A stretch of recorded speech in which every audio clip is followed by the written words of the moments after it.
They're always supporting each other, and you know, it's always great to see that camaraderie among teams. All right, 15 seconds left. 6-6 score. So now you see Cassandra swinging way out, creating space. Drew giving up a few. Notice she's moving back. Cassandra's probably setting up for a blitz here. And see, no, she went with the sidekick, double sidekick, and gives Drew a taste of her own medicine and scores a 2-point kick at the end. What a great comeback for Cassandra. She stayed patient. She did not let that opening lead, discourage her. Let's hear it for Cassandra and Drew. An 8-0 run in the second round to come all the way back from having 0 points in the first round and get the win. That takes an incredible amount of resilience, as Chris Casamassa, our onside announcer here, compares it to the Tom Brady comeback from down 28-3 against the Atlanta Falcons. Sorry for any of you fans watching from Georgia. Oof, to my Atlanta fans. Sorry about that, Dirty Birds. But yes, once again, never saying die, keep it in control. One of the greatest women's fighters of all time, Christine Bannon Rodriguez. As she should, keeping control at that last second. It's never over until that last second goes off the clock. And, you know, this is a great start for this young lady in her fighting career. Like I said, her second tournament as an adult. I see great things for her in the future.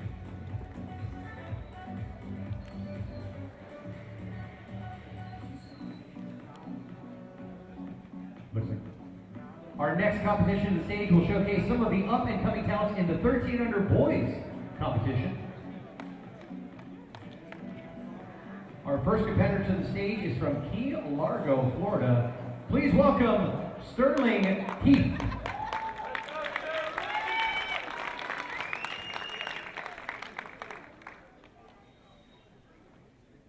As Sterling Keith takes the stage, a new face to the Compete International stage here tonight. And all the way from Florida, it's good to see the East Coast giving the West Coast some love by coming out and competing in this wonderful tournament.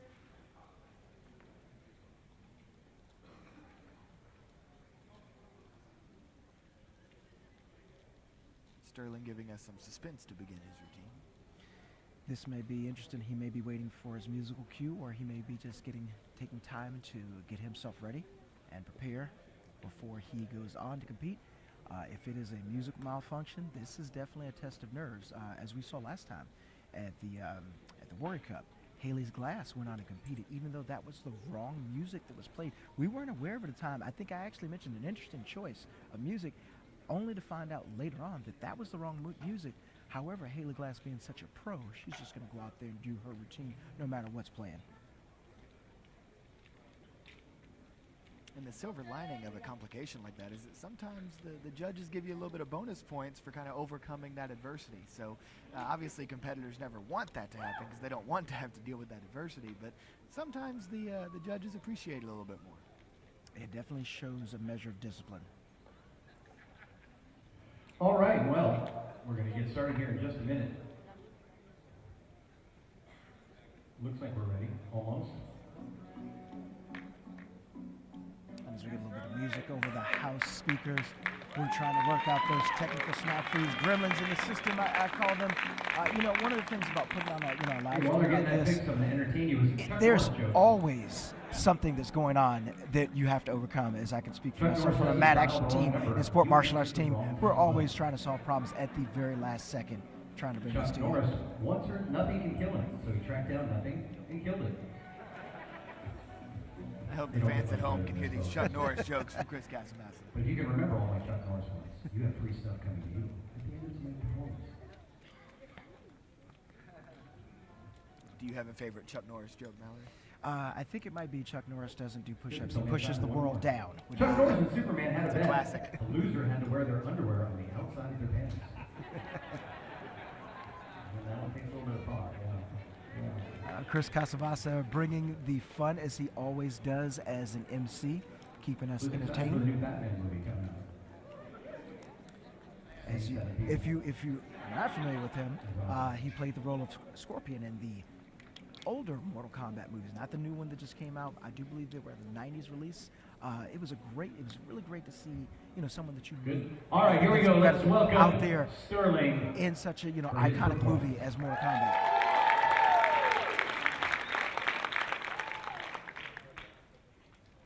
After one of the more unusual stoppages of play that I've seen in sport karate.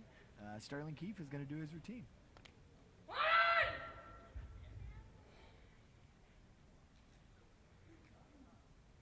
And if those of you at home could hear that, he just pronounced Anan is the kata that he'll be performing tonight.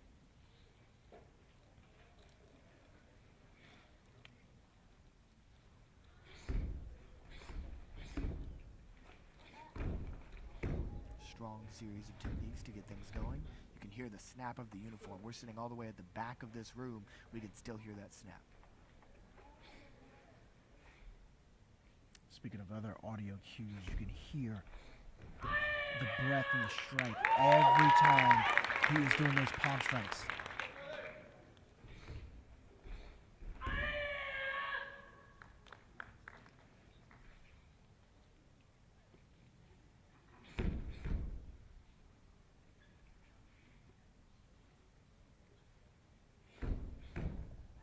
Beautiful display of pacing and precision so far.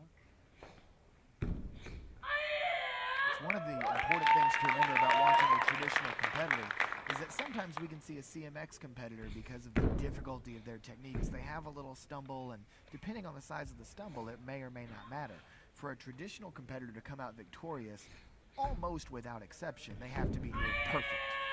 This is true because everyone, or at least one of the judges, have done that kata, have seen that kata, so they know what to expect. And any step out of line, it will be obvious. And a beautiful rendition of Anan by Sterling Keefe. All right, let's hear it for Sterling Keefe. Patiently waiting, performing. Our final competitor to the stage from San Diego, California, representing Team Freestyle. Please welcome Judah Sagawa.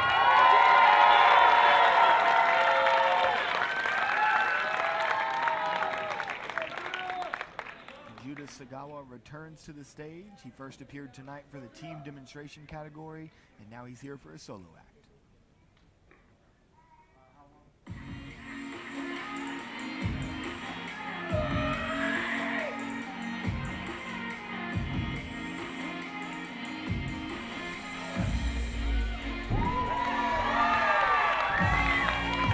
Strong opening by Judah. Typically, a double full would be enough for most competitors. That's a very high level of difficulty. He one-upped him with the extra pop flash kick after. You know, it's really amazing to see these young competitors continue to push the envelope with not only their martial arts skills, but with the tricking that is mixed into every CMX performance. It reminds me of the, rather infamous Jam, Joint All Movement Studio that is out here in California, where some of these very tricks are born.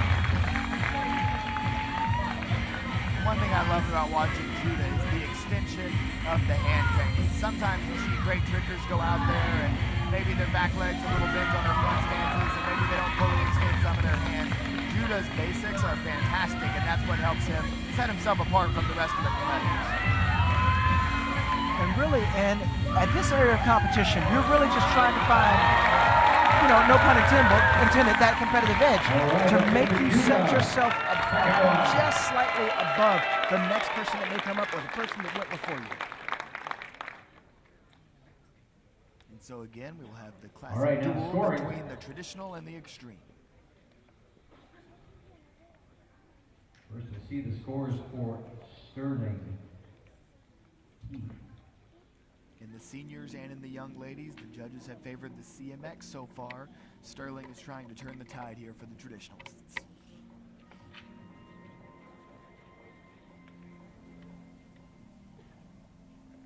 I'm ready. Scores for Sterling, 998, 998, 998, 998, 998, 998, and 998. For Sterling. Sounds like the judges are staying extreme. You know, with seeing And your that, score for Judah are all 9.99. seeing the judges leaning towards the CMX performances, and you're coming up to perform, and you're a traditionalist, you know, how do you prepare yourself for that? If you've seen the needle shifting to the right, how do you want to get it to shift left?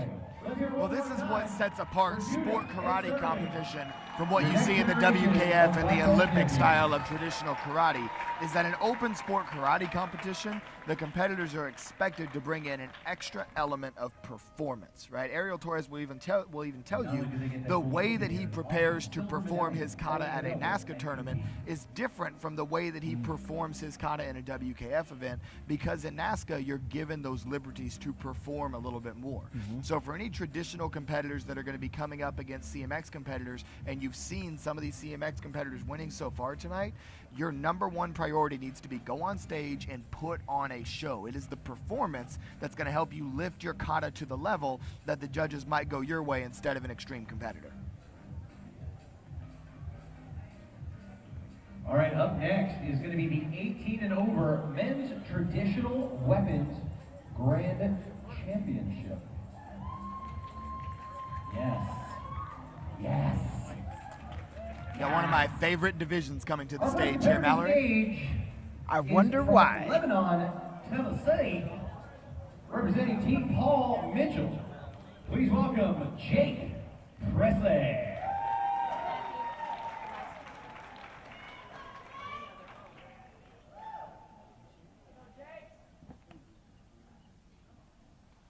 Jake Presley has been dominant in this traditional weapons division since moving into the adult division, but also before that. One of the few competitors on the circuit that, when put against CMX competitors, can consistently defeat them with his traditional routine. There's a lot that have the potential to do it. There's few that do it consistently.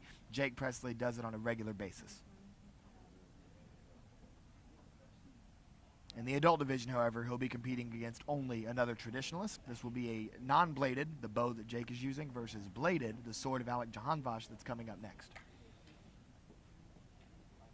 It's kind of interesting because you have Jake Presley competing against Alec Jahanvash, almost shades of Reed Presley competing against his older brother, Shihan Jahanvash. History repeats itself, right, Mallory? Over and over, we see it again until we learn the lesson. And Jake is growing out a bit of facial hair right now. It reminds me of Reed's beard phase. That was a good phase. Captain America in a beard itself. Huge jump, and then I love the intensity that Jake shows here. I hope that we got a camera angle of him looking off into that corner with that intense face. And this is right on cue, exactly what I was talking about. Performing a traditional kata, but performing it, putting on a show. Jake Presley's a master of it.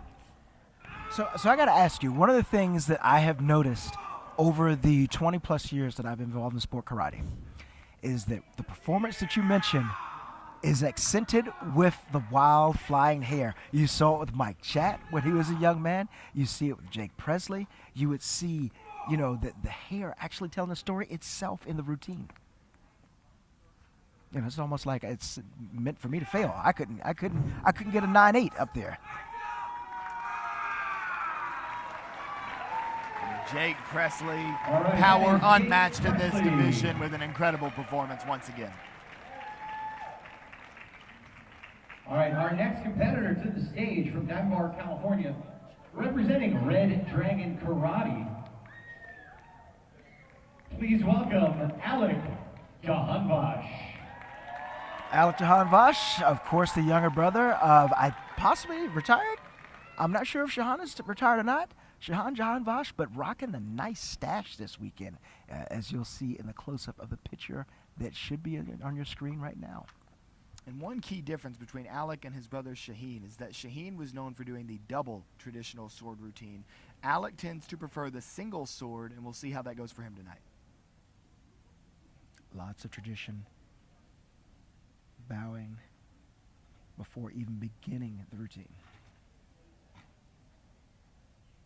And that's a trademark of a lot of the Red Dragon Karate black belts. When you see them performing their sword routines, particularly here at the Compete Nationals, that is the standard introduction they all use. So it's cool to see Alec using what is actually taught in their schools. A lot of times competitors modify beyond what their school teaches, but Alec's doing it straight by the book here.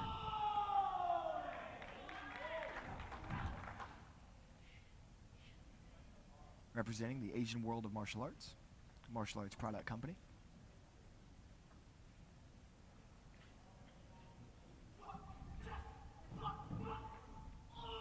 He key-eyes just like Shaheen. Do you notice that? They do sound similar. It does remind him of his older brother.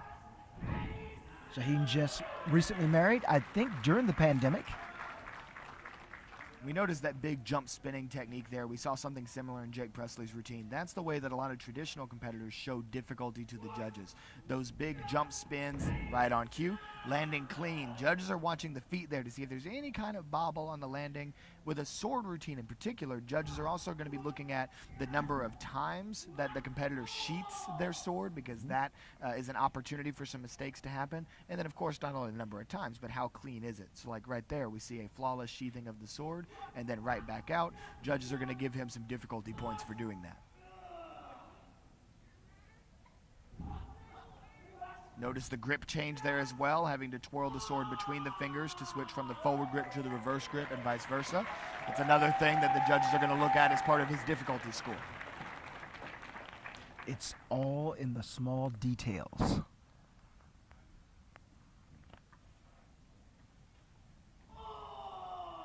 All right, let's hear it for Alec.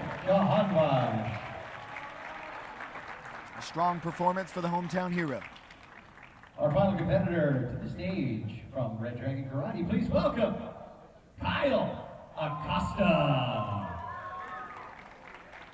So Kyle Acosta taking the stage now as the winner of the Chinese weapons division. It's a little bit of a unique division because it's similar to how it's split up in forms, where you have Japanese forms and Korean forms and then of course Chinese forms. They do that for weapons as well. And what division that competitor competes in the finals is based on the nature of their performance. If their Kung Fu or Wushu performance tends to favor the CMX side with more flair, they'll compete in that Grand Championship. If their performance is more traditional, like the one we're seeing here, they'll compete in the traditional Grand Championship. You know, I actually didn't know that. That's a great explainer of the rules. Because I always wondered why you would sometimes have a soft style competitor here versus there, but that now makes total sense.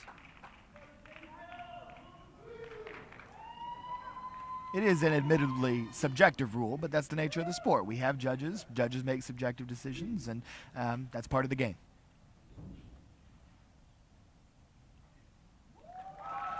And a solid performance. That is Kyle Acosta. Great to see a unique weapon as well. It's kind of hard to tell from this far back, but it looks like kind of a rope dart meets chain whip. I'd be interested to get an up-close look at that weapon and see exactly what it is that he's using. You know, I thought it was chain whip at first because it sometimes has, you know, you have a little bit of a flag at the end, sometimes just so you could see the weapon because it moves so fast. You certainly can hear it. Everyone who has been in the front row when a, you know, chain whip is unsheathed kind of, you know, manages to find themselves in a row or two behind because you can't see the weapon, but boy, you can hear it. I'd also love to get a close-up look and see exactly what this, what his weapon does look like. His scores are all 9.99. Well, now, we were just saying. Jake Presley with the 9.99s across the board, meaning that in all likelihood, he's going to take this stuff. There is the possibility of the judges handing out all 10s, and probably not going to happen.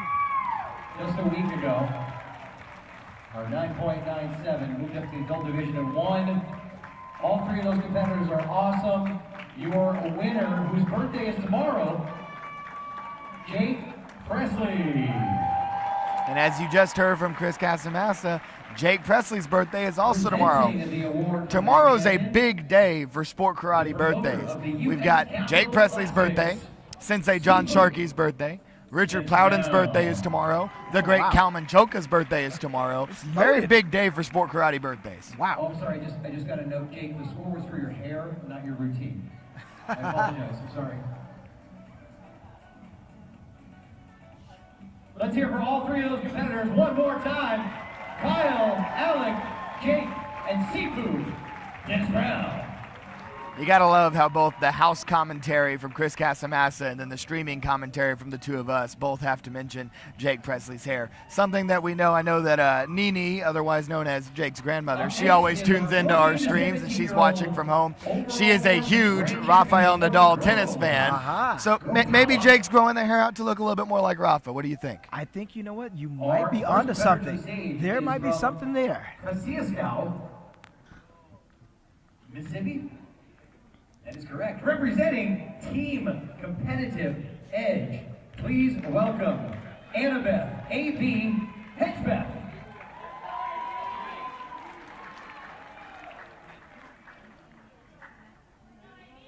While Annabeth gets ready, I wanted to definitely highlight that that last award was presented by Dennis Brown and the returning this year U.S. Capitol Classics in August in Washington, D.C. I'll be more than happy to see that tournament come back.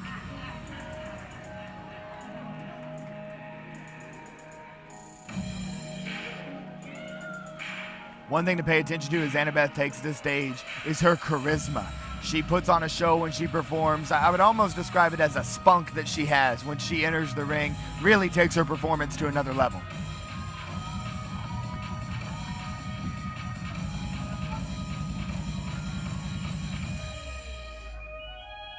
As you see it a little bit there with that head nod before she gets into this routine. Fast hand combos to get it started. And here we go into the tricking, starting with the aerial, backside 9, hook, 540, clean landing right into the punch and the pose.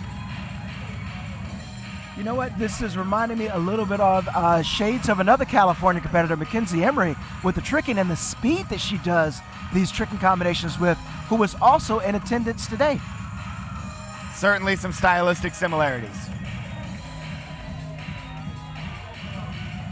Looks like that kick came in a little bit low. She might not have gotten the takeoff that she wanted to on that jump, which limited the height of the kick. That's one of those things that the judges might notice and may open the door for a traditional competitor. We'll have to see. But overall, very solid performance from AB, Annabeth Hedgebeth. All right, let's hear for Annabeth. Our final competitor to the stage from Sunrise, Florida, representing Team Infinity. Please welcome Sophia Flores. And we have Sophia Flores, but also known as Pia, with her brother DG and Pia have a great YouTube channel. They showcase their vlogs from their traveling experience and training. Both young people are very media savvy. We have them, supporting some of our virtual events. They're great, open. I just think the future is so bright for these two competitors from what they've learned in the martial arts.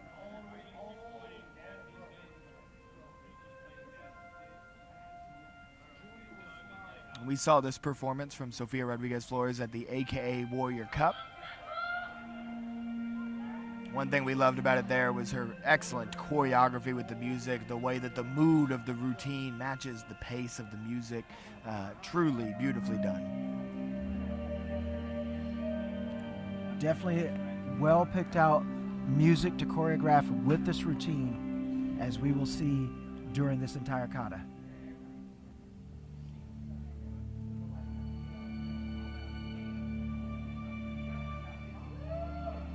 Beautiful balance technique to begin this form, right into the jump front kick.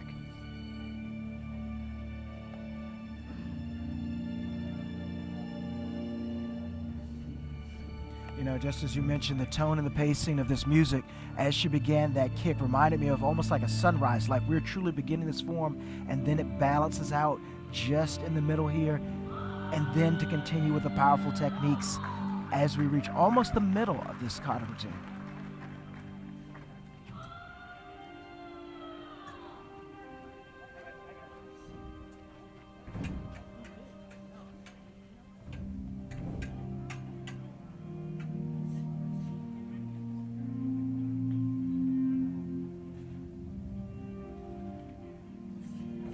One thing I love about watching Pia's kata is the fluidity of her transitions. She moves seamlessly from one stance to the next. It's effortless. Just almost gliding, but with technique, with strength and power.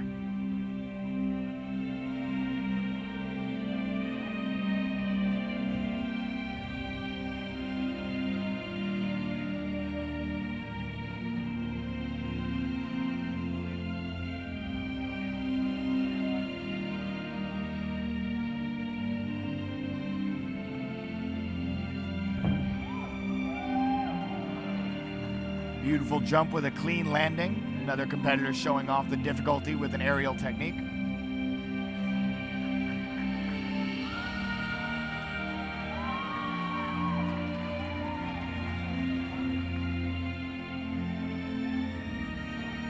Pia trains under Robert Young of the Kansekan Dojo in Miami, the coach of Ariel Torres and Gabrielle Dunn, who we'll be seeing on stage tonight in the women's division. Very well-paced and beautiful All right, kata. then Sophia Rodriguez-Flores. While the judges are welcoming the competitors back up on stage, I wanted to ask, so as we mentioned before, we saw Pia win with that at the AKA Warrior Cup. And let's say, for example, let's assume she wins here too.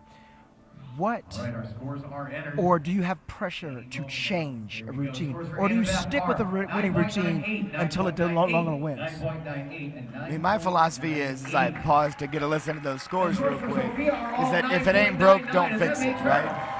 And clearly for Sophia, it's working. So there's no reason to make any adjustments yet. Ride it until it's not working anymore.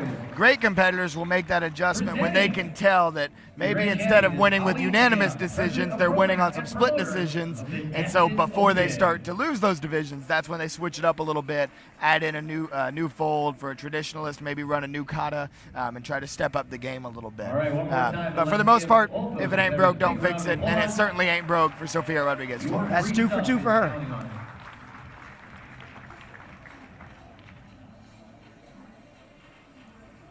It's always one of the fun things early in a season is trying to get a feel for who's going to go on a win streak, right? How long are those win streaks going to last? Really exciting part of the sport to Our follow. first competitor on the stage is from Orlando, Florida.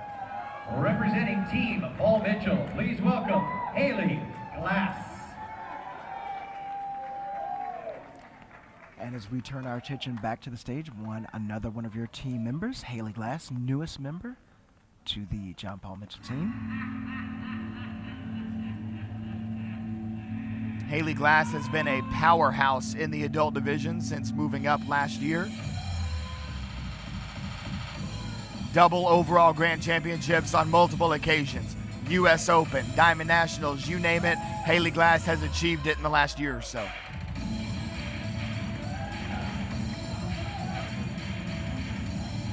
Powerful kama cuts, a few finger rolls mixed in there, going right into the releases. Double release under the leg. Oh, misses the catch. And that opens the door for another competitor to potentially step up and win the overall grand. And if I'm not mistaken, that may have been the same trick combination that enabled a drop and also an opening at our last tournament at the AKA Warrior Cup. If that happens 2 times in a row, do you change the routine, or do you work at it harder to make it work? You know, obviously she got here from winning all day today, but you know, what do you start to doubt yourself at this routine? You know, what goes through your head? Well, I think that drops are most often caused by one of 2 things. Drops are either the result of nerves or they're the result of a technique issue. So I think that the number one thing for Hayley to do if she's struggling with that technique is go back, watch the film. Is there something with the technique that's wrong? And also do some self-reflection. Is that move causing you some nerves for whatever reason? Did you drop it in practice the week before? Has it been giving you trouble? And then once you identify the reason the drop is happening, then you can address it. But that's the number one thing. You got to diagnose the problem before you can treat it. We've got Solange Oliver. Solange has started dipping her toe into the world of stunts. She says it is the most fun thing that she has done, and she's absolutely having a blast doing it. Yet another one of our competitors successfully graduating to film work, TV, and stunt work, and I couldn't be happier for her. Now, Solange Olivier is the competitor who took advantage of that Hayley Glass drop from the AKA Warrior Cup and won the overall grand championship there. She will attempt to repeat tonight and continue a streak just like Sophia Rodriguez-Flores.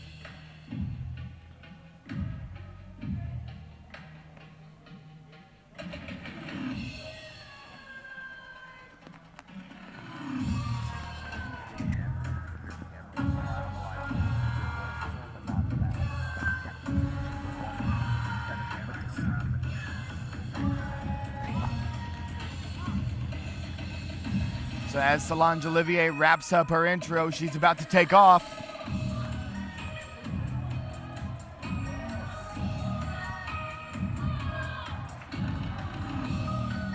Keeps the chuck spinning as she executes the aerial, has to spin out of that kicking combination a little bit.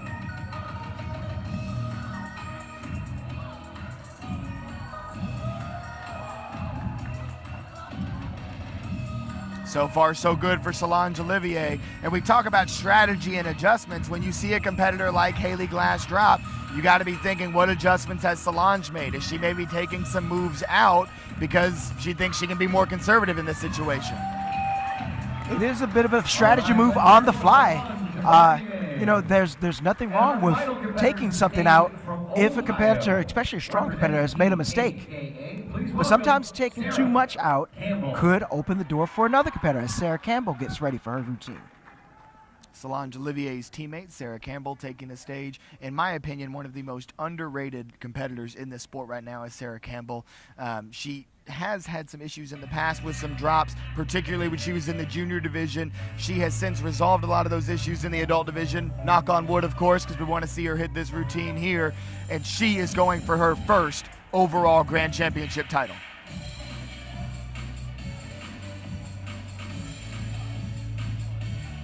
And that's a common theme in sport karate weapons competitors, that oftentimes competitors can be underrated simply because we don't see them enough, because they might have been dealing with a drop issue. So they get disqualified before they get to the main stage. But Sarah's up here tonight looking to nail this routine. So far, so good as she goes into her first release combination. Smooth and smooth so far. Oh, she's not holding back. 2.5 spins, catch behind the back. That's a very high level of difficulty. She is throwing everything. She ain't scared. I like it. You know, put the foot on the gas and just keep it going. And this was always my philosophy as a competitor. At the end of the day, when you're up there trying to win an overall Grand Championship and you can't decide what you want to do you need this, do you not need it, just throw it. Full send, as the kids say. She is full sending right now. I believe she's only one release away from the finish unless she wraps it up. Let's see what the decision is here. There's the release. She throws it. She caught it. Wow. Pops it off the elbow. Huge routine. As my voice cracks, it was such a big closing move for Sarah Campbell. Wow. I need some water after that one, Mallory. Good gracious. Such a great routine caused Jackson's voice to crack, man. Well, now I'm really wondering. All right. You know, we of course we talked about with the drop with Hayley. You know, I was just going to come down to Solange and Sarah, but if I was a judge, I'm going with competitor number 3 right now. And full transparency, and part of the reason that I maybe got so excited, Sarah Campbell is a disciple of mine. So very, very happy to see her hit that routine, and certainly the highest level of difficulty in this division was Sarah Campbell. Now the judges may have appreciated the striking combinations that Solange had, so absolutely this is still anybody's game between Solange and Sarah, but that level of difficulty from Sarah Campbell can't be ignored. No score. Next we'll see the scores for Solange.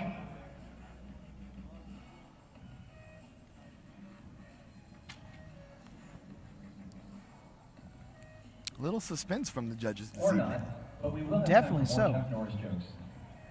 Please stand by.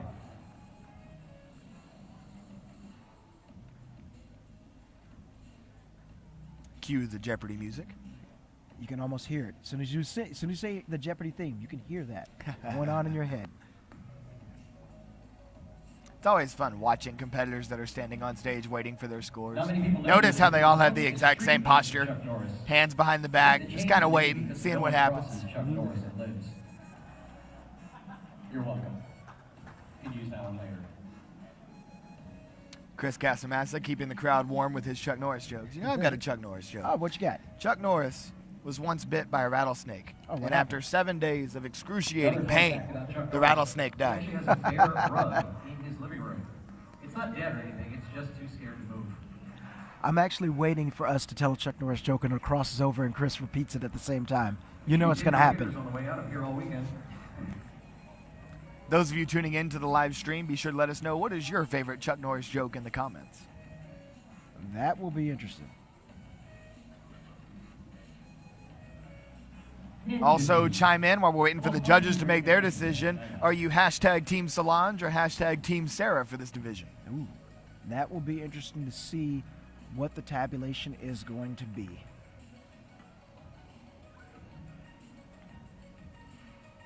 You know, I have to admit that it's good to be back at the Compete Nationals after missing this event for due to COVID. It's definitely got a lot of good memories from my competing time. I used to bring my first daughter out here, and we would stay in California for a week. Now, most people would ask me, was it hard going out there and competing, et cetera, et cetera? And I would tell them the easy part was the tournament. The hard part was going to 5 amusement parks every day after that. Disney, Six Flags Magic Mountain, Knott's Berry Farms, Legoland, just on and on and on. My feet hurt so bad at the end of the week. Thinking about fighting somebody on Saturday was a distant memory. But I made a deal with her when she was younger. Let's see, this is going to date her a little bit. I told her if she cheered for Daddy and I won, whatever the prize money I won, I would buy her a new Game Boy game. Now, she is a Pokemon fan, so I think she got all of them from my winnings. Got to catch them all, right? Got to catch them all. And Nintendo got my money. Hayley, of course, was phenomenal, but the drop disqualified her from the competition. So let's hear it for Hayley. All the scores for Solange were 9.98. And all the scores for Sarah were 9.99. And that makes her the winner of the 18 and over Women's Weapons Grand Champion.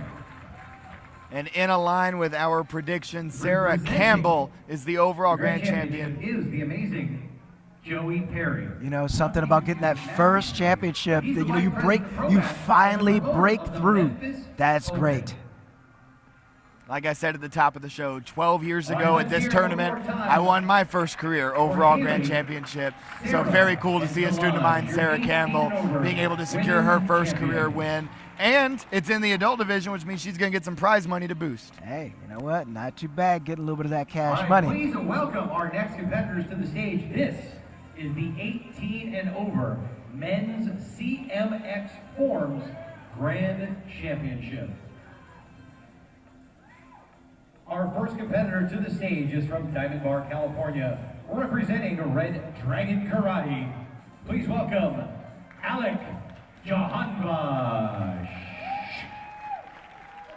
One of the things to consider is that during the Compete World Martial Arts Championship here in Ontario, California, the Jahanbash children have grown up from not being around to being born to seeing this tournament to now competing at it as an adult, as adults, I would say. It's definitely been good to see from them running around as little kids to being on the stage, taking what their mother and father have built to the next level.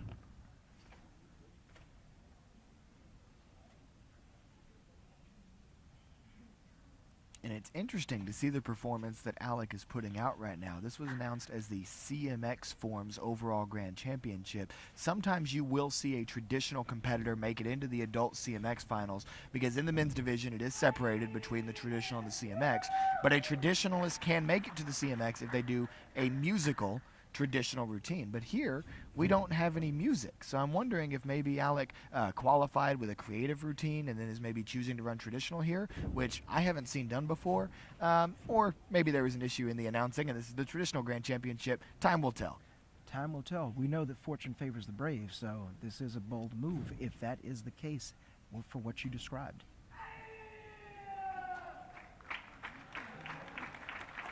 The signature move of this kata, that spinning side kick on the knee, always a fan favorite. Just such a unique look. You don't see that in many routines.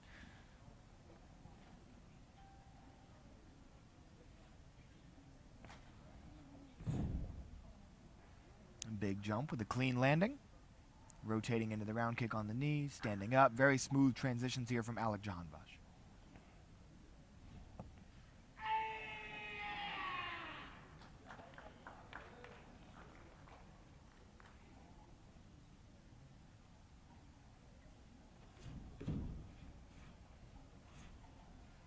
It's one of my favorite parts of this kata, clasping the hands together for that unique striking combination there.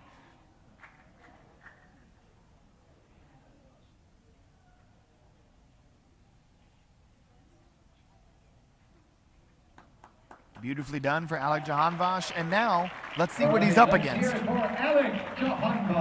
The mystery will be solved in just a moment. Our second competitor to the stage from Chicago, Illinois. Representing Team AKA, please welcome Salif CMX. Alec Jahanvash with a big smile as he leaves the stage. I'm interested to see what the storyline is coming out of this, what division he won and what made him choose to do that kata in the finals, because this is definitely the CMX overall grand championship now as we see Salif CMX taking the stage. Might have to grab him if he walks by and just ask him that question.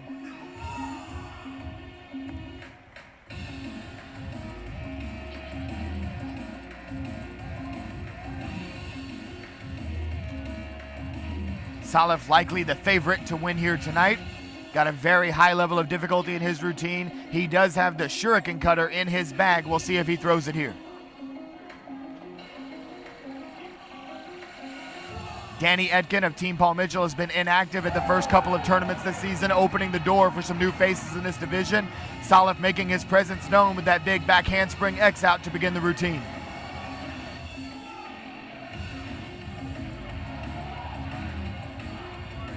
Full speed on the hand combinations right into the Webster.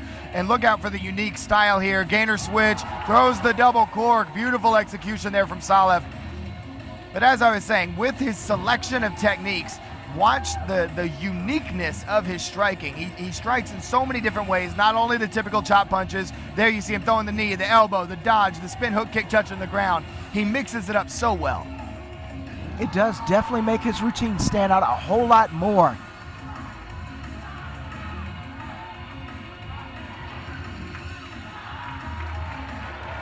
Ladies and gentlemen, that is one of the most creative competitors in the sport right now, Salif CMX. Our final competitor to the stage from Miami, Florida. Please welcome Rashad Eugene. Speaking of creativity, welcome Rashad to the stage.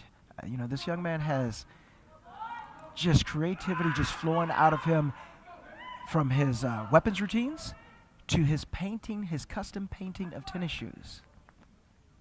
Let's see what Rashad has in store for us tonight. And Rashad Eugene does have upset potential of Salif CMX here, as he beat Salif in one of the extreme divisions to qualify for the finals here tonight. So although Salif is the favorite, Rashad could absolutely shake things up.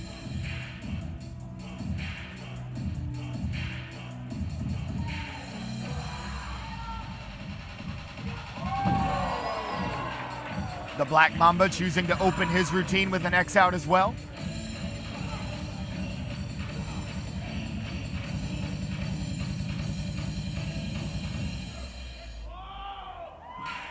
Yells out, "Let's go," before he starts his routine. Wouldn't expect anything less from Rashad. You know, intensity is not really quite the stronger word for him. We need a stronger word than that. And that is something that can sway the judges. Right now, Rashad is showing how bad he wants it. And if two competitors are of comparable skill level, sometimes it really comes down to who showed the judges that they want it more.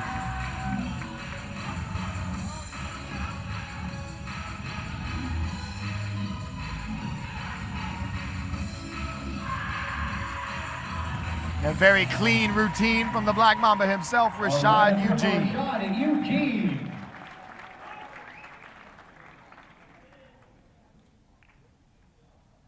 All right, now we're going to see the scoring for our 18 and over Grand Championship performers.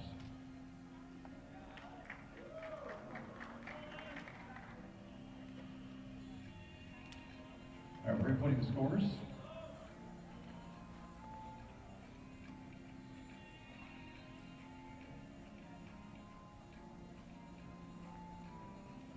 Presenting the Grand Championship Award is going to be Will Jackson, the coach for Team Freestyle. First, we're going to get those scores. The scores are coming at some point. Probably use a bingo card to go faster. Just saying. Scoring will be interesting here with three very different routines. Definitely. So a lot for the judges to take into. All competitors definitely gave it their all, but there's three distinct and different styles of competitor on stage.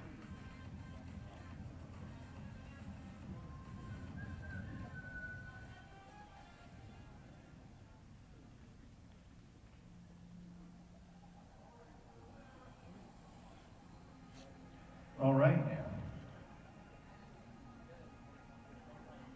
Love to see all these gentlemen having a good time up there, smiling, laughing, cracking jokes with each other. Alec casually sauntering about the stage. He just owns the whole stage. He's just walking around, you know. I mean, his parents run the joint, so, you know, just be nice and comfortable at home.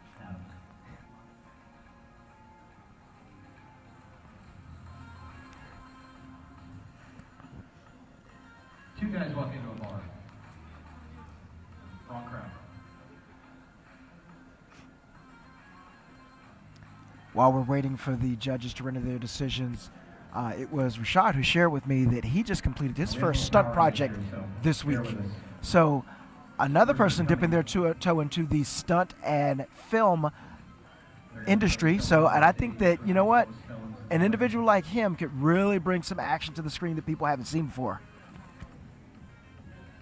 And it's a great career path for any successful sport martial artist. They have such a unique skill set to be able to do the tricking and understand the martial arts basics. You know, because all these black belts that we see up on stage, they have trained in a traditional martial art before adding in the extreme techniques or whatever the case may be. And so having, you know, an opportunity to go and be successful in Hollywood, or a lot of them are in Atlanta right now doing the stunt work, it's something that's a great career path for many sport martial artists. I agree with you completely. And, you know, just speaking upon that, we had a lot of former sport karate competitors out here to compete. Matt Emming made a stop by, as I mentioned before. McKenzie stopped by. Same thing with Ross Constant, who's heavily involved in stunts and video game performance. I even got a chance to see, you know, some old teammates, some people that were competing when I was out here. It was great to see, you know, almost like a homecoming. Everybody's excited to be back for in-person competition.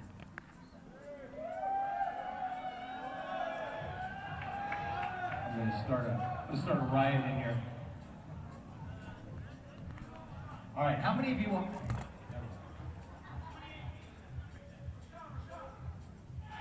Oh, here we go. Here we go. The scores for Alec Jahanbash, 997, 998, 997, 998, and 998. Alec Jahanbash with some mixed scores, 7 and 8. Salif, 9.99 across the board. And the scores for Rashad, 998, 997. No, I'll give you 99 for that one. 998, 997, and 997. Let's hear it for all three of our amazing competitors. Will Jackson, the coach. Team Freestyle will be presenting the award to your grand champion in the 18 and over CMX division, Salif. And the favorite to win tonight makes the bettors happy. Salif Salih is your overall grand champion. Put your hands together and let's cheer on all three of these competitors. They had to wait 37 minutes for their scores.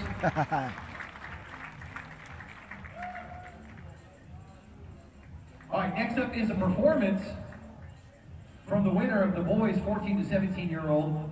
He's already the grand champion because he won both divisions that would have competed against him. From Marlton, New Jersey, representing Team American, please welcome Shane Billow.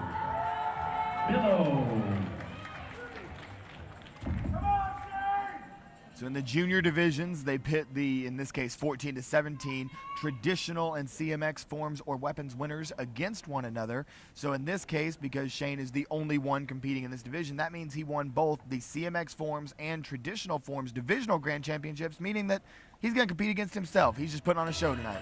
You know, it makes for an easy night after a day of hard work. He can get out here and decide which routine he wants to do and have a little fun with it.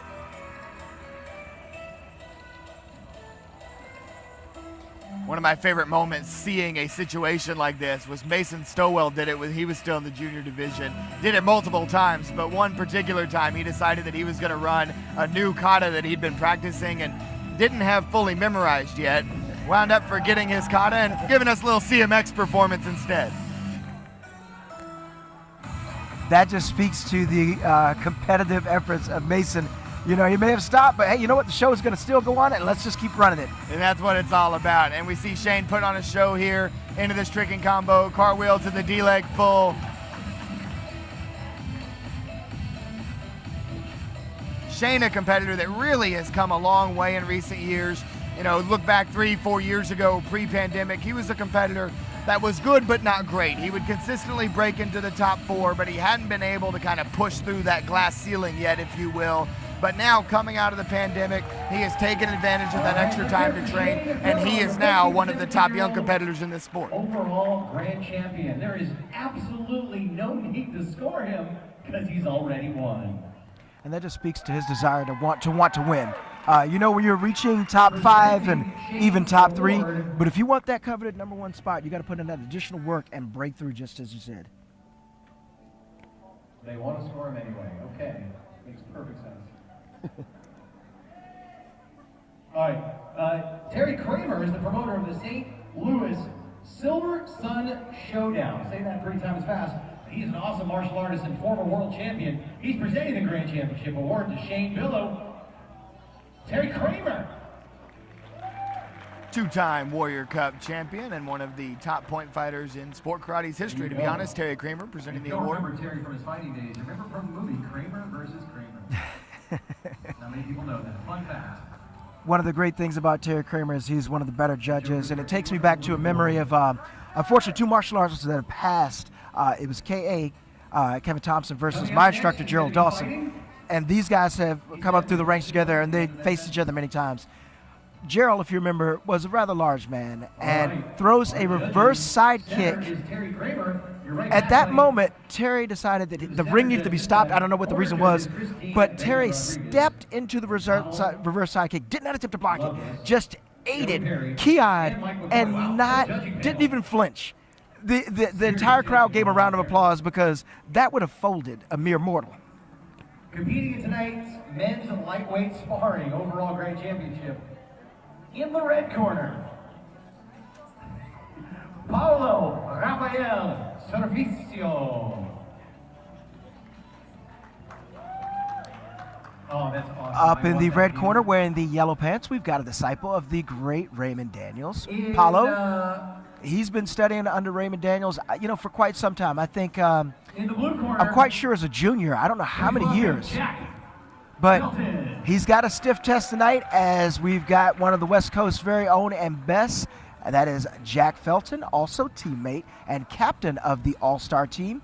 It's really interesting to see Jack now as his career goes on, because I used to have to face him a lot when I was competing, and I was 35, the same age that Jack is now, when I was 35 and facing him at 18. And I asked him, it's not that easy now, is it? He says, no, it definitely isn't. On your right, pick your favorite fighter and cheer him on. Here we go.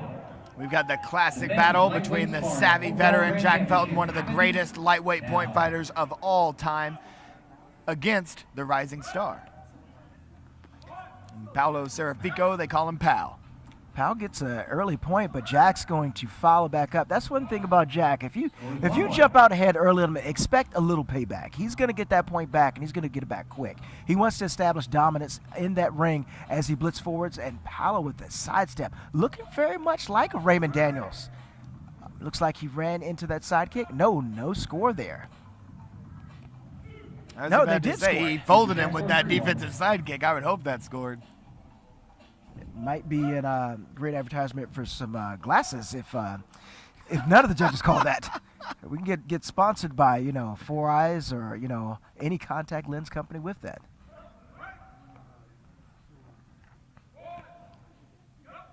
As Felton earns another point with a 5-1 lead right now, but just as we saw in our last sparring match, it doesn't matter what that score is at the midway point. It matters at the end of the bell, and Paulo has definitely keep that in mind. 6-2 is the score. But one thing I will say about Jack Felton, this guy's always in control, and he is emotionless as a stone statue. That's why they call him the Iceman. That is the very reason you can't get in his head. You can't shake him. you can't, make him angry. You're not going to get an emotional response. He's always cool and calm and collected, always thinking, and he'll make you pay for mistakes. And speaking about mistakes, Jack Felton makes very few of them. Very, very few mistakes. Current score is 8-3.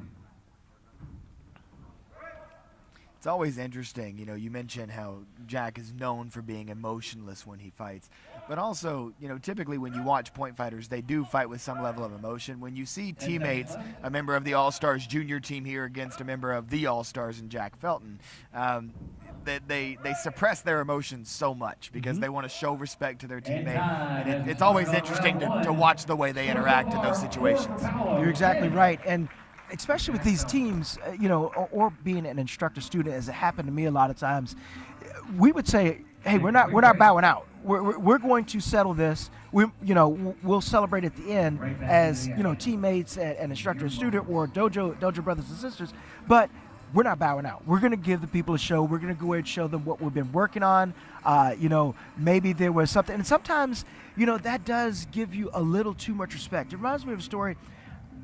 Freddie LePan, a great fighter, was a teammate of mine, and I just couldn't seem to get past Freddie. He was the heavyweight in my division, I was lightweight, and I couldn't seem to get past him. And I would go back home and train, and it was Brenda Lee that would tell me that, how come you're easing up on your teammate?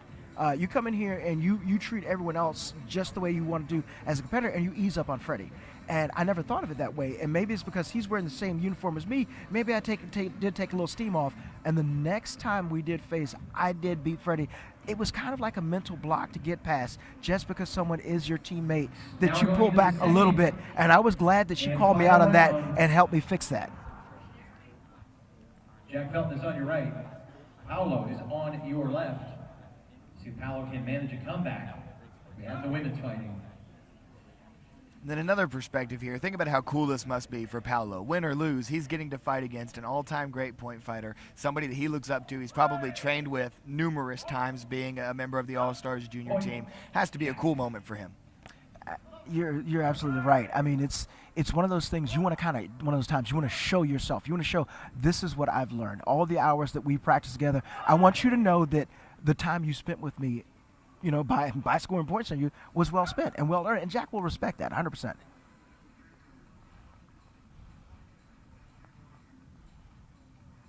Jack Felton, a Black Belt Magazine Hall of Famer, was the competitor of the year.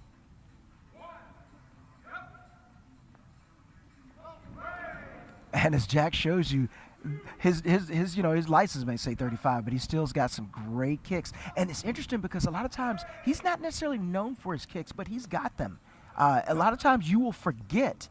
There's a classic photo that we took at sportmartialarts.com of Jack Felton hitting Avery Plowden, who is a well-known and multiple-time Warrior Cup winner, with a hook kick, and it went right through the guard. And that moment that picture was taken, you see that he saw this the entire way, and waiting for that opportunity. 15-5 is your final score for your winner and lightweight grand champion Jack Felton.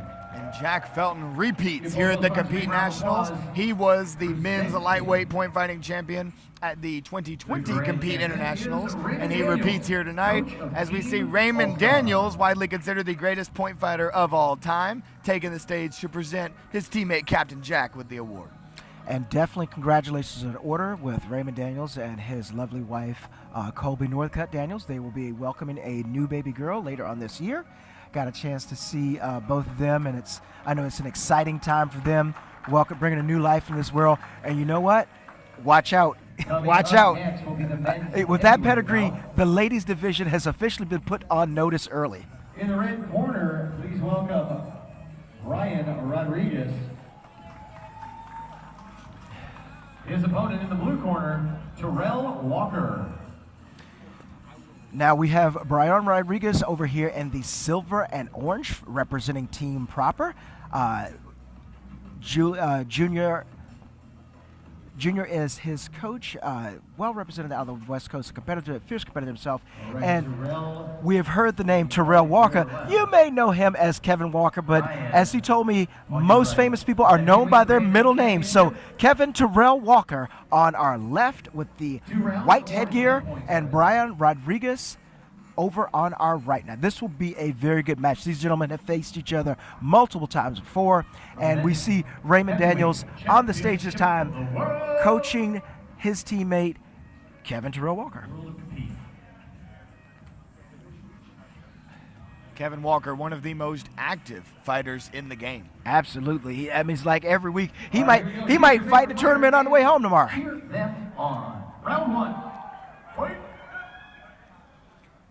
Now, Brian is a very, very crafty fighter. Definitely the heavier fighter in the ring right now. But you notice how he's pressing forward.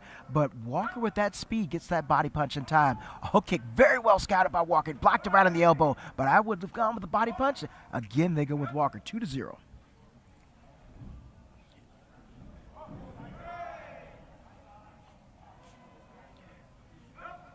You know, just as we mentioned before with the other K-Swift, Kevin Walker also a combatant in the Karate Combat League at one time. Scores 3-0. Kevin Walker made it to the finals at this event back in 2020, suffered an upset loss, trying to get some redemption here tonight. I mean, where do you store the knowledge for all this? This is almost 2 years ago, and you remember it just like yesterday. As Richard Plowden would tell you, I am addicted to this sport just like he is. It does take a passion and an addiction. Good You back can hear fist that over back the fist top. land from here.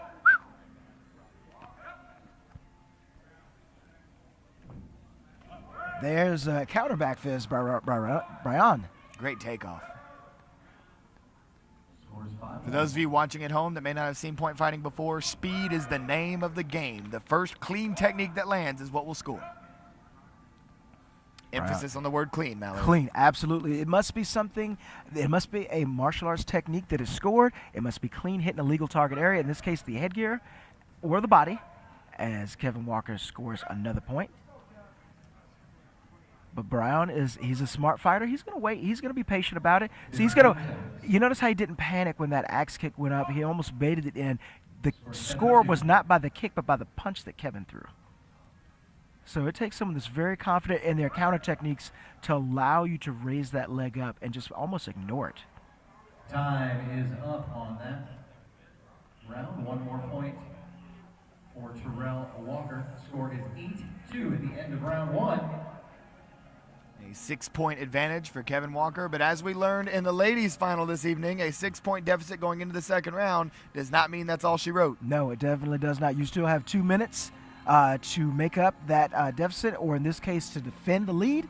But, you know, both fighters know what the other is going to do. They've been here before. They've carried a lead into the second round before. They've been down. This is no strange territory by both men. Brian getting some good instruction from Junior Salalis over there in the corner. He's going to make sure that, you know, he's got what he needs. Maybe he needs to turn it up a little bit. Maybe he needs to cut angles more. If I'm Kevin, I'm defending that lead. He's so light, so quick and agile that he can move away out of the pocket and score a counter technique when you go ahead and use that long range. If I'm Brian, I'm going to start firing off some kicks and try to follow that up with some hand techniques and cut into that lead. All right, here we go. Second and final round. Current score is 8-2. I heard the snap of that kick, but that was hitting glove, so not a scoring technique. One of the things I was a little bit disappointed, and maybe he didn't see it was there, but Brian did invest all that energy in a double kick, but he did not follow up with a punch, although he does earn a score off of this. He is the larger fighter. It's time to be the bully in the ring now. Make the lighter fighter bend to your will. And as he jumps ahead with a back fist, he's cut the lead to 4 now. Scores 8-4. Working the fakes a little bit, getting fancy with the fakes too. I mean, you also want to see what your opponent is doing. Is he or she content on sitting on the lead? Do they think they've got enough lead that you're going to kind of just, you know, you're not going to advance and you're not going to press forward? But on the other hand, there's a gentleman on the right side that says, hey, I'm down by 4 points. I've got nothing to lose. Let's dance. Looks like a bit of a slight injury that Brian has picked up. Going to let him work it out real quick. Doesn't look like he needs a medic. Looks like perhaps a stinger. Sometimes you catch a short and sharp technique like that to the jaw. You know, it'll jam your neck up. You know, that's what it looks like from here. I'm not quite sure because we are removed a bit from the action, but I don't think he needs medical attention. Should get in here and step right away in here. Meanwhile, on the other side of the canvas, we've got Raymond Daniels giving, all-star advice to Kevin Walker, how to defend that 4-point lead. Maybe Kevin's going to come out the aggressor after this mini break. All right. About a minute 17 left. Score is 8-4. Just over a minute remaining. Brian still attempting the comeback. Go ahead. As they show right there, there's no ground fighting. Head judge Terry Kramer is going to bring a stop to the action as Kevin lost his footing. What I was going to say was always makes me take a deep breath as Kevin scores there with the fadeaway back fist. Whenever you see a fighter go down like that with a non-contact fall, you have that knee-jerk reaction of what happened. And then most of the time, fortunately, they get up okay. Yeah, that is definitely true in the case. And just to go back to that last exchange, Brian leaped forward with a back fist. Kevin blocked it, then countered immediately with a back fist on his own. Definitely go back and rewind that. It was some lightning quick decision-making by Kevin. And extends the round kick. Did he get it? Sometimes you don't have to be quick with your technique. You notice he threw the kick out there, delayed it, and then threw the popping round kick that I did see score from here. Unfortunately, the judges did not agree with me. Quick body punch there from Brian. 10 seconds. Well played to get underneath to the body there. Yep. Both competitors acknowledging that it's 10 seconds left. Right now, Brian probably will not come back, and they're going to bow out early. Little play time by Kevin. Terrell Walker from the All-Stars. And really a well game plan fight from Kevin. He was in control of that match. Brian certainly had his moments because he's one of the top fighters. But Kevin did a great job of getting his lead, staying in the lead, and executing a plan that I'm sure Raymond Daniels helped him construct. One of the things that Kevin has been very fortunate enough ever since joining the All-Stars. It's something that, as a young man growing up and looking up and watching Raymond's fights, what a dream it has been to be teammates and be coached by him. One of the things that the All-Stars would do is they would bring everybody out for a camp out to California, and they would be at Jack's school or Raymond's former school, and they would get ready and just train over and over and over. And as we know, iron sharpens iron. Kevin's taken all of that in the heart, not to mention having an all-star instructor of his own for Tony Young in the Hidden Secret, that great school he has in Atlanta, Georgia.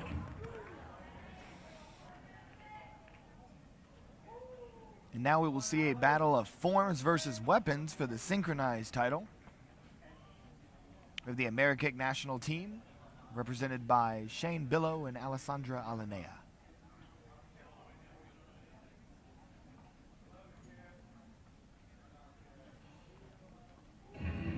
Shane Billow performed solo for us first, but now he is on stage competing against another team. Now this is Team Sync, if I remember, I heard you mention. So let's get a quick rundown of what the rules are for this versus what we may have seen before with other team members. So for the team synchronized division, obviously this is different from the team demo division because you have a lot less competitors on stage. You can have as many as 3 or 4 competitors in the team synchronized division. More often than not, you're just going to get 2. And the key word is synchronized. The judges are going to be scoring with the primary criteria being, are the 2 competitors moving in unison? You will see some moments where they might go into a fight scene and not be in total sync, like right there. They were doing 2 different techniques at the same time.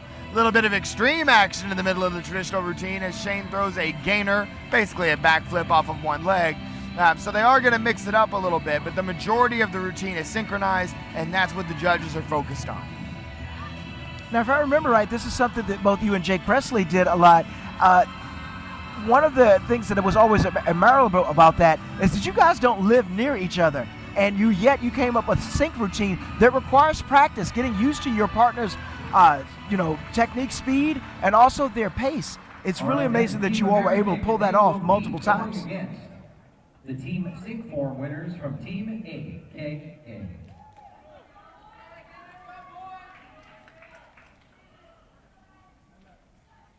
Like you mentioned, Mallory, that's one of the things that's so impressive about this division is that most of these top-tier sport karate competitors don't live near each other. There's a few exceptions, and sometimes they get together and train. But, you know, Jake and I, while we were doing sync, most of the time I was living out in California at college, and Jake was in Tennessee doing the high school thing. And, you know, we hardly ever got to train outside of tournaments, and that's the story for a lot of top sync teams where they just kind of have to make it work. Just as you mentioned before, this time we have 3 competitors, so we have another competitor to watch for it, for synchronization, and also the routine. And that will increase the level of difficulty in the eyes of the judges. It's more difficult to get 3 people on the same page than it is 2.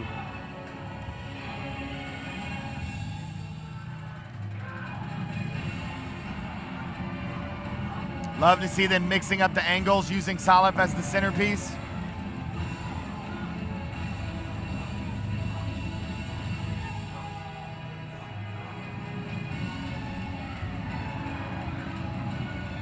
Love the change up in the sequence of movements there with the sweep and the 540 alternating between the competitors, and then a little puppet master choreography there.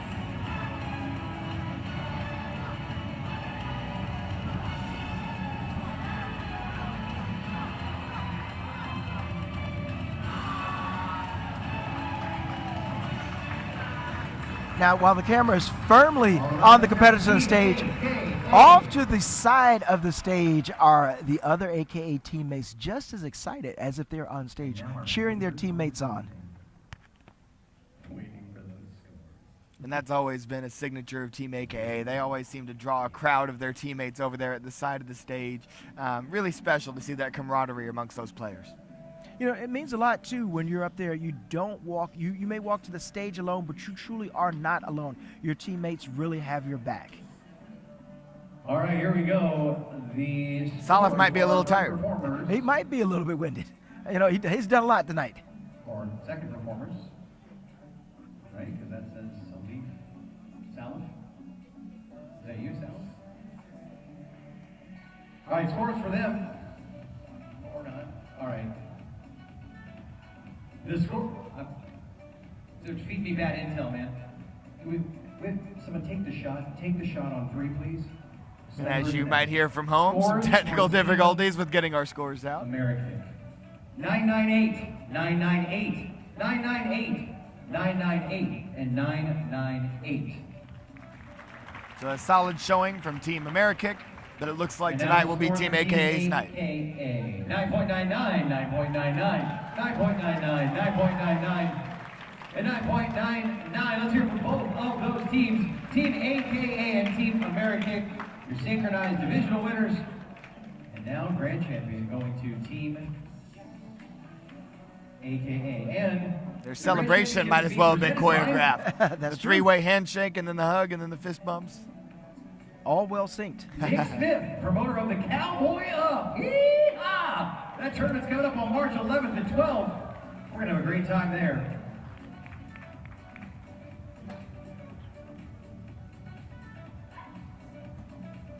One more time, let's hear for these great competitors up on the stage.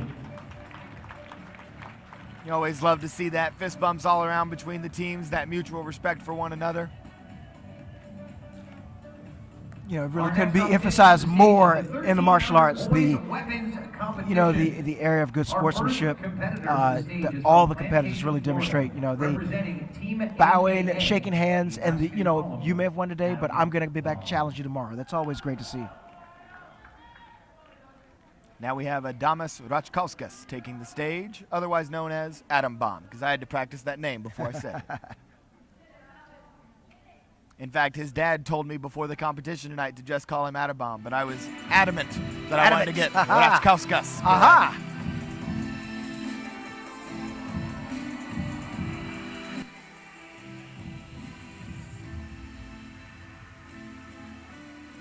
Saw him on stage with his traditional kata at the AKA Warrior Cup, now taking the stage with his extreme nunchaku routine, otherwise known as nunchucks. But it's spelled nunchaku.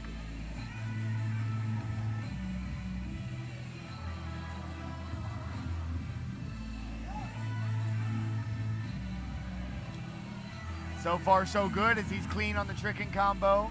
He's got a really unique release combo coming up. Double spin catch with the nunchucks, very commonly seen with the bow, rarely seen with other weapons. Great to see him pulling that off. Side swipe as he works his way to the side of the ring. Looks like he's setting up a corner pass here. Round off flash kick.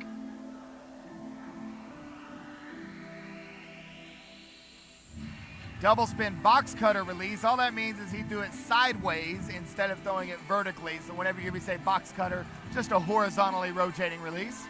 That's his second 720 though. Very high level of difficulty, and Atom Bomb nails it. All right. Would you say that was an explosive performance for Atom Bomb? I would definitely use that description. Explosive. Please welcome Sterling Keith. I can see the comments now coming in for that.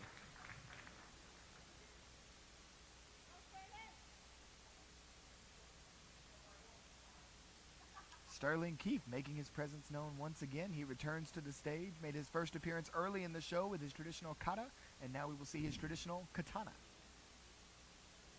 Newcomer to the stage, and you know, once you really get up here, you don't want to not be included in any nighttime performance. It's really addicting. He's getting a double dose of it here tonight.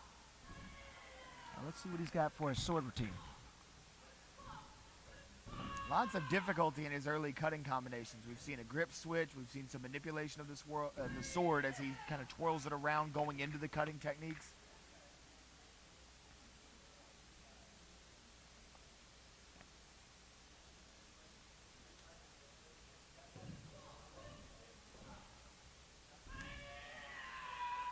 Another one of those jumps to show off difficulty.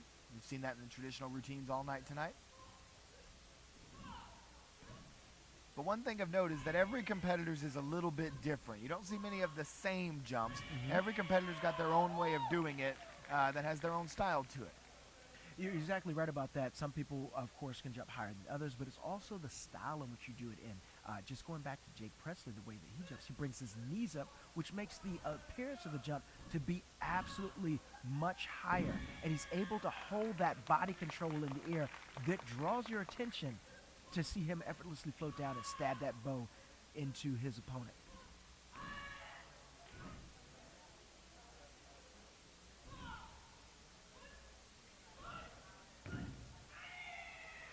Some more high level of difficulty cutting combos using those manipulations in between the traditional cuts, and then a very powerful downward stab there. And it looks like that's going to bring the form to a close. No, we're not done yet. And now he's showing off his leg strength at the end of the routine. This is a technique that's used not only to show difficulty, but the idea of that is that after slicing and dicing some imaginary ninjas, you got to wipe the blood off your sword. So he's got some blood on the back of his hakama right now, or at least we can pretend that way. We can see and imagine that. You never put that sword in the heath dirty. You have to wipe the blood off.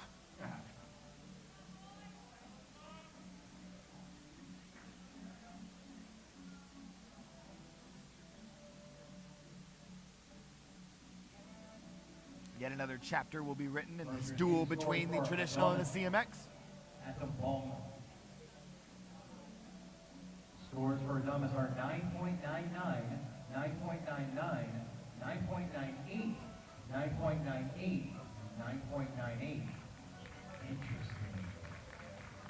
The scores for Sterling are 9.98, 9.98, 9.99, 9.99, and 9.99.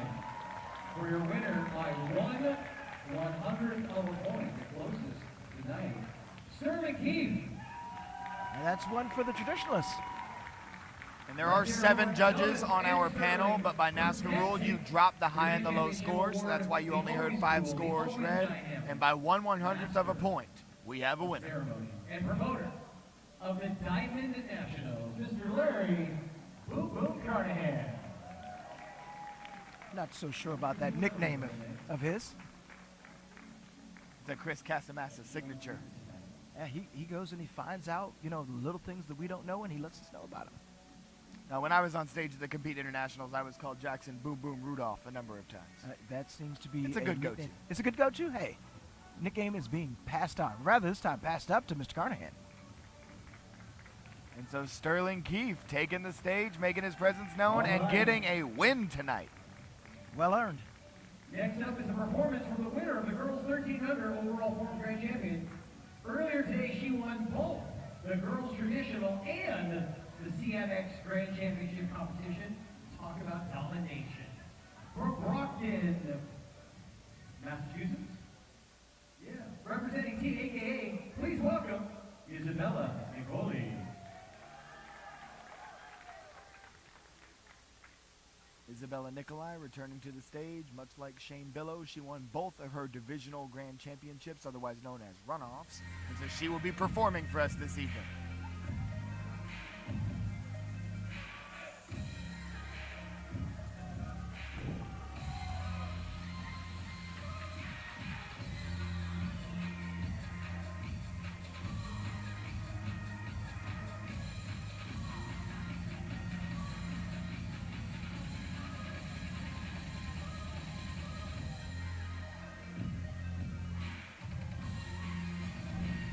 And off to the races with a fast opening hand combination.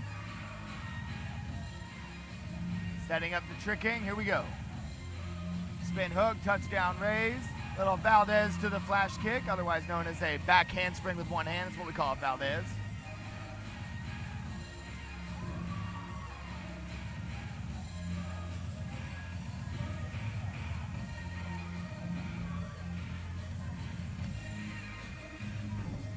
Nice little switch flash kick there.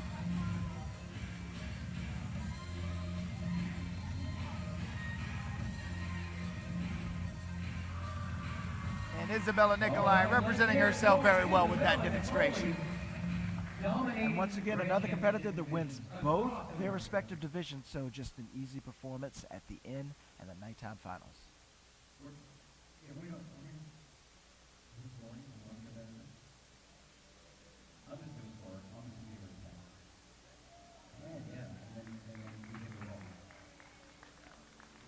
Chris Casamassa still frustrated with the scoring of single competitors, but by NASCAR rules, scores need to be given for her to be crowned the overall grand champion. Yes, this is the part where you put your hands together and clap. Yes! By the way, another fun fact, the louder you clap, the less Chuck Norris jokes I will do.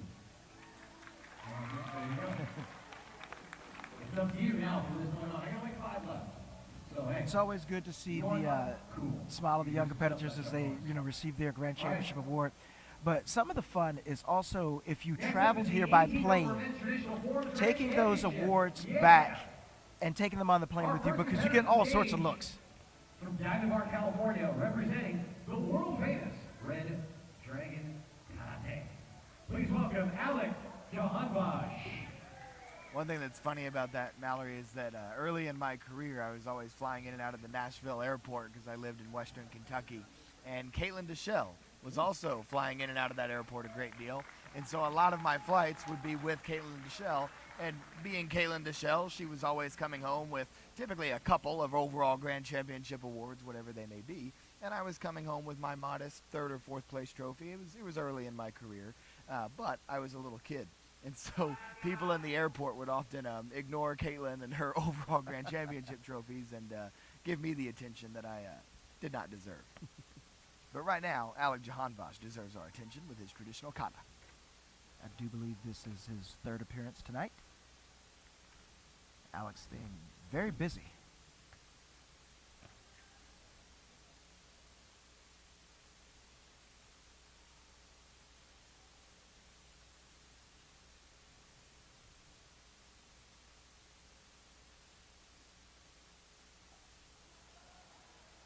Watching at home, try to listen closely to those breathing techniques.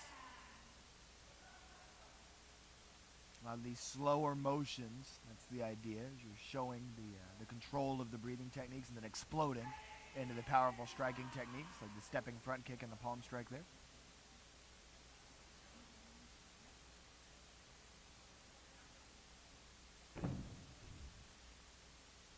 Also notice how he'll use those stomps of the stage to add a little bit more power to the techniques, or at least the appearance of some more power.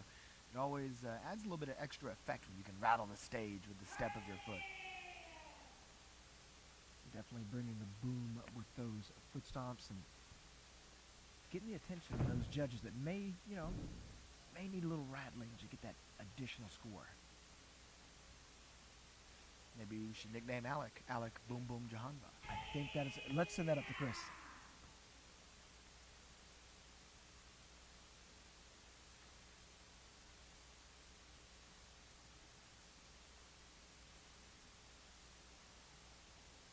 He gets stronger each time he takes the stage. That is Alec Jahanvash with a beautiful All comment. right, let's hear it for Alec Jahanvash.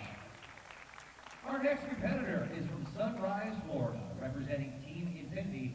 Please welcome Diego Rodriguez. Now the brother of Sophia Rodriguez Flores, Diego Rodriguez Flores, otherwise known as DG, takes the stage. Naturally, like his sister, trains with Robert Young of Consecan Dojo in Miami and is a member of Team Infinity. Formerly coached by founder Mike Welch, now head coach Joseph Bine. Looks like we're going to see another good solid traditional routine.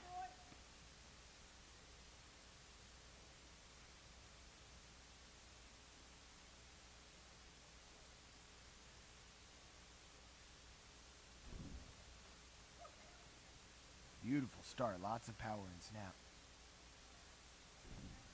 And it'll be interesting to see who comes out victorious here, because over the past several years, the likes of Ariel Torres, Joey Castro, and Mason Stowell, that trio has had a stranglehold of these men's traditional forms overall grand championships. You're absolutely right. To see a finals that does not feature one of those three names opens the door for one of these competitors to get a big win.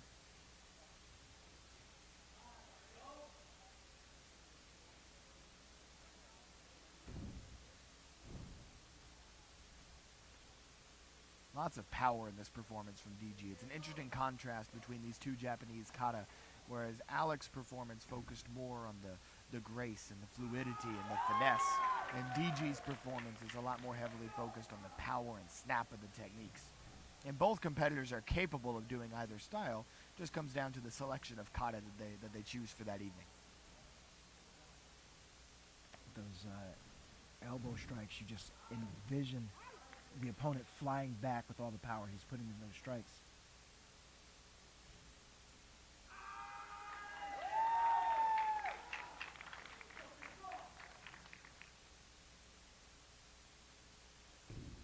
Love to hear as we grow later in the evening. Still a strong crowd presence here live at the Compete Internationals. Yeah, no one has left, and it is still lively here.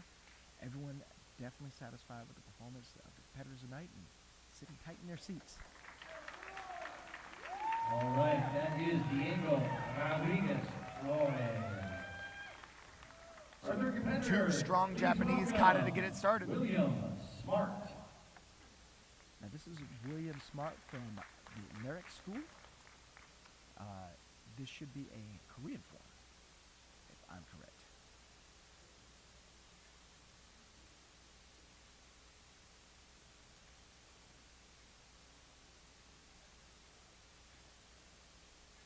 Two most popular Korean styles that you'll be seeing that come out of this division are, of course, Taekwondo and Tang Soo Do as well. If I'm not mistaken, I believe that Leclerc's are Tang Soo Do stylists. I think you're right, if I remember right from looking at the forms earlier today.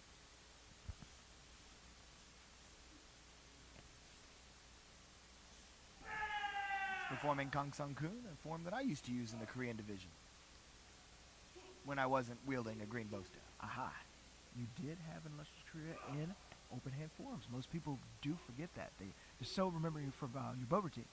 Illustrious may be a strong word, but I enjoyed it. Nice side kick into the elbow smash. And as with many Korean forms, we'll get the same thing on the other side. Beautifully done.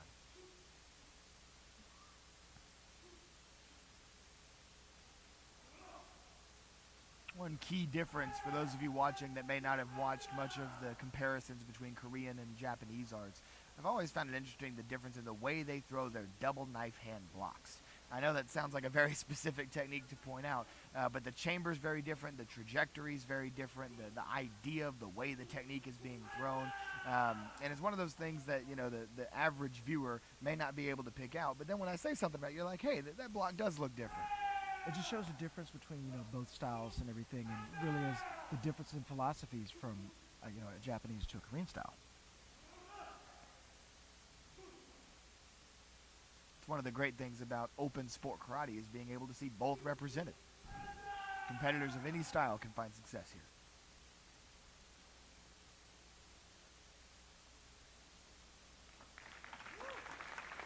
And a very strong performance.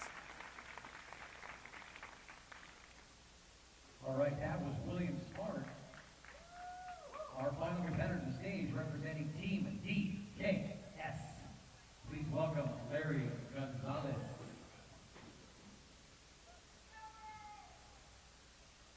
Larry Gonzalez takes the stage, representing Team DKS. Stands for Diaz Combat Sport. I never knew that. I'd always just accepted it as DKS, never asked what it stood for.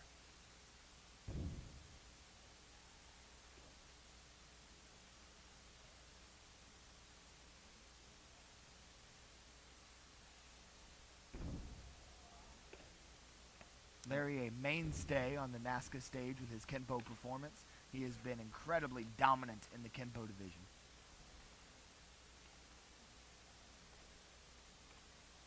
Those watching at home will notice this is a very different style from what we saw in the other forms. And that's because whereas with Tang Sudo forms or Japanese karate forms that have been catered for performance for crowds, Kenpo stylists don't seem to try to edit their forms very much at all to make it more viewer-friendly. They strictly focus on the sequences of techniques that they would use in self-defense situations. And you notice that's where his eyes are focused. His eyes are focused on his techniques. He's not looking out to the crowd. He's not holding stances. He is throwing as many effective techniques as he can, and it just provides a different look. The level of execution, skill, and difficulty is really quite comparable. And as you mentioned, there are a lot of techniques thrown in a Kenpo form, probably more than most of the katas that you will see. You are almost exhausted at the end of a good black belt Kenpo form.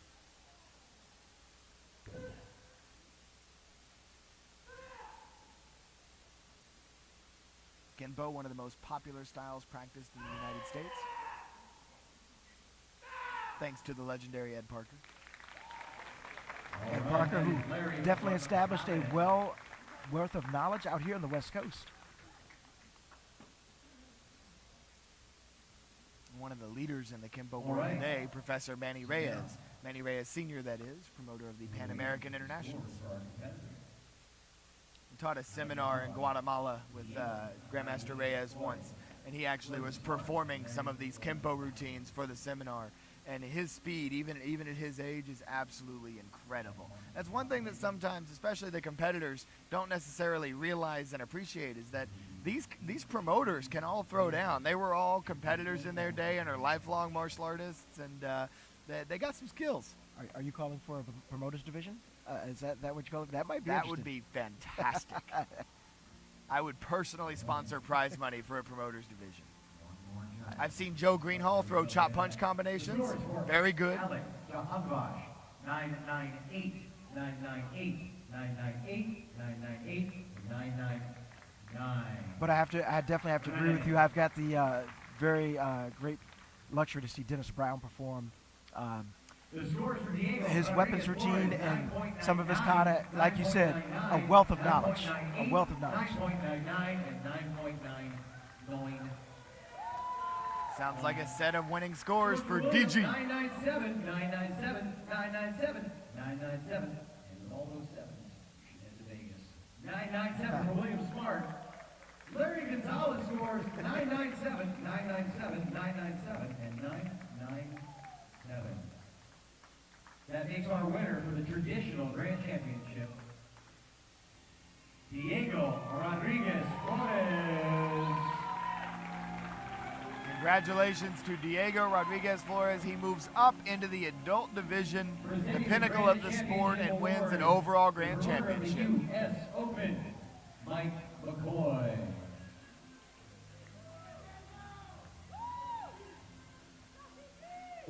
put your hands together for all of our traditional forms, champions, winners in all their respective divisions, going head-to-head for overall championship and the gold medallion. Only available and compete.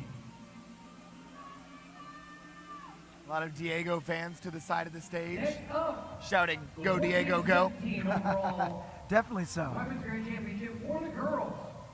Our first competitor to the stage is from Massachusetts, representing Team Straight Up. Please welcome Madison McNusta.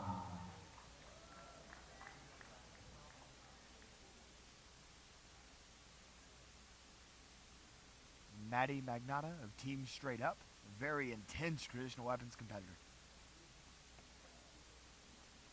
When talking to her earlier today, she gave a lot of credit to Joe Greenhall for pushing her to be her best.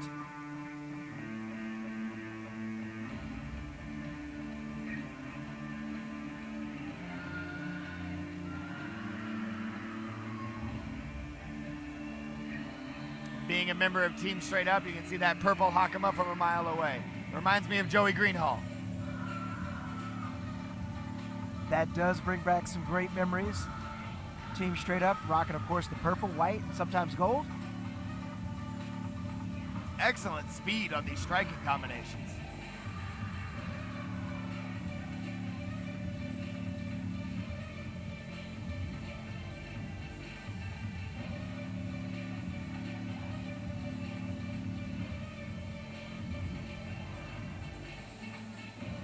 Now, one thing that judges are going to be looking out for is something called thirds position. When you're striking with a bow, ideally you want to keep those hands splitting the bow into about 3 equal parts. That's why we call it thirds position.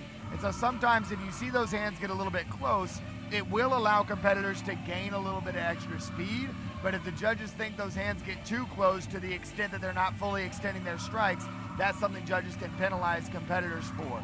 So the judges are up a lot closer than we are, so it'll be interesting to see what they thought about her hand positioning. But the speed was impressive nonetheless, and a great, intense performance from Madison Magnotta. Definitely a great start to this division.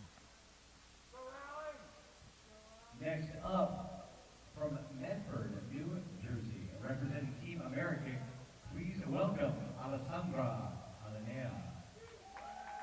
And now we will actually get a head-to-head matchup of traditional routines because one of these ladies must have won the CMX Grand using a musical traditional bow routine. The other, of course, won the traditional Grand using their normal bow routine. In the finals, to even the playing field, they are both allowed to use music, which is why you hear that background music right now.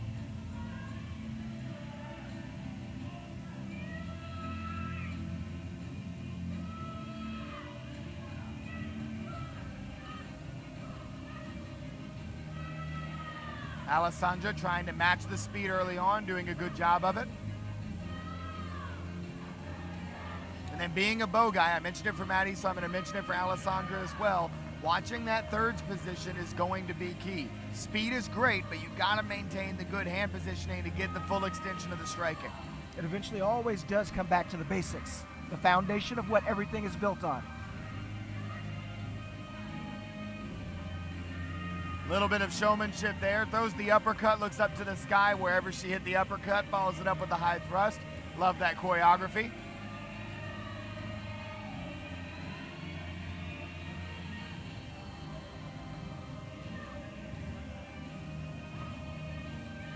Nice swinging combination, some obvious Mike Bernardo inspiration in there.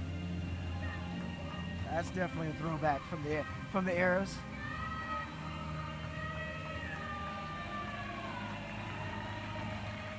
And a strong performance, 2 very skilled traditional weapons competitors. We will see who the judges favor. Head-to-head competition between Madison and Alessandra. Scores coming up in mere moments.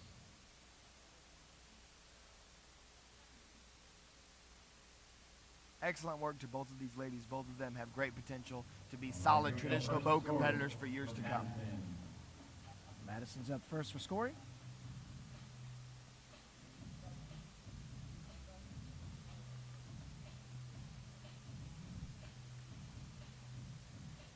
Both competitors watching the screen over there intently to see the scores come up.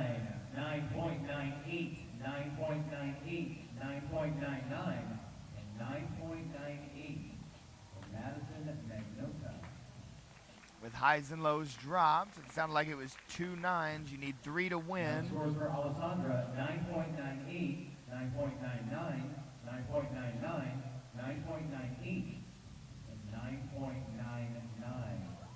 And that is the third 9.99, which means that Alessandra Alanea 100 point, Alessandra Alanea is your overall grand champion. presented by Lady Lightning, Christine Rodriguez. You know, that was very intense, and like you said, I look forward to seeing these ladies a lot Let's give all these ladies in a the big respective round year of for applause. competition. Future women's champions. Who better to present the award than one of the great female competitors of all time? Forget female, one of the great competitors of all time, Well Christine said. Bannon Rodriguez. Don't forget, a triple threat herself. Forms, weapons, and sparring. Well known back in her day. Next up is the 14 to 17-year-old overall weapons grand championship for the girls. Our first competitor from the stage is from Marlton. It says boys and it says girls on my screen, so guys, it's gonna be you. There you go. All right, there we go. Our first competitor from the stage is from Orlando, Florida, and I'm only drinking water. Representing Team Paul Mitchell, please. Nope, not that one either. There you go. All right, third time is the charm, I'm telling you. I was about to say, did we pick somebody up in the last couple hours? It very well could happen. We could have a late edition.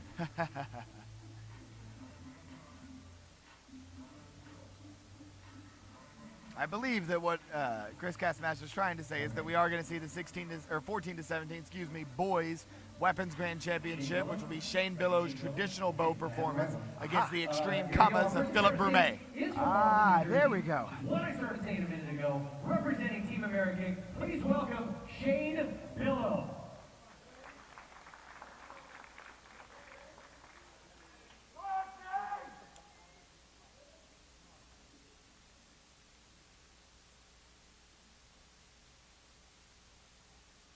Shane Billow taking the stage once again. This has been a great weekend for him. Yeah, he's been just, almost accustomed to that stage. Like I said, if you get up there a few times, you don't want to give that up. You want to be up there every single time, but that takes work. Representing his squad, the American National Competition Team, very well.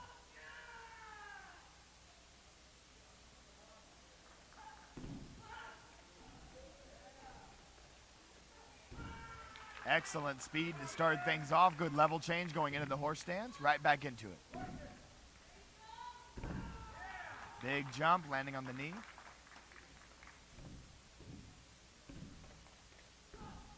And I love his choice here to not use music so that you can hear the power of these strikes.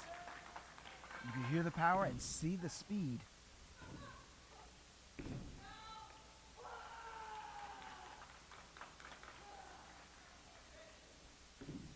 You can hear the whoosh of that baseball swing from back here as well.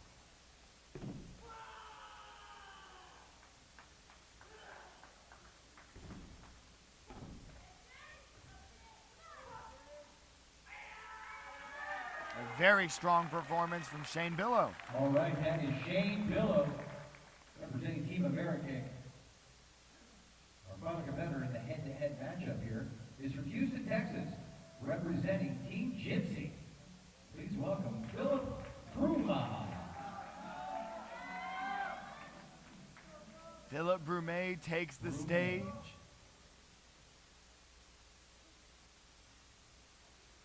He has announced his presence to the sport karate world coming out of the COVID-19 pandemic, making several on-stage appearances, including the AKA Warrior Cup back to the U.S. Open last year, seeking an overall grand championship win here tonight.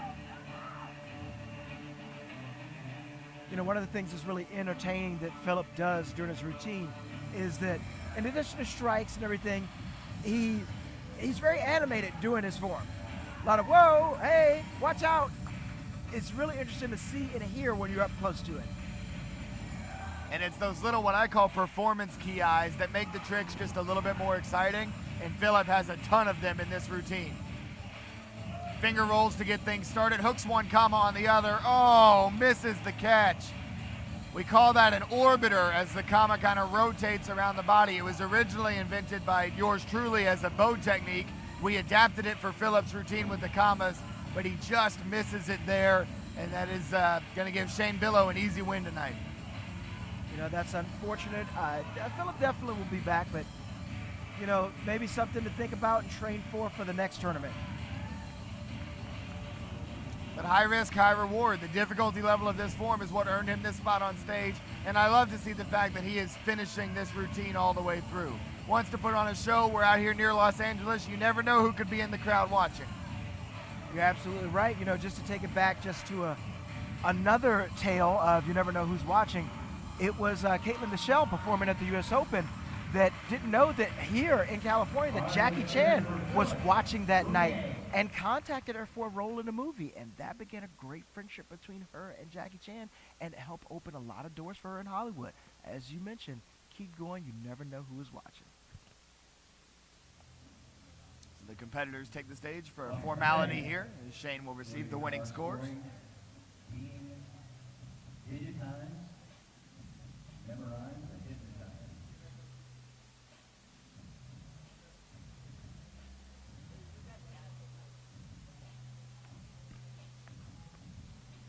Big shout out to Jacob Kenpo on the DJ mixing tonight with music.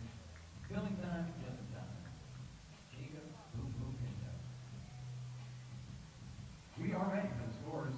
First scores for Shane, 9.99. A whole bunch of them, 9.99, 9.99, 9.99, and 9.99. As anticipated, 9.99s across the board for Shane Billow. He dropped, so he's going to get the compulsory 9.95 across the board, but he did look good up there.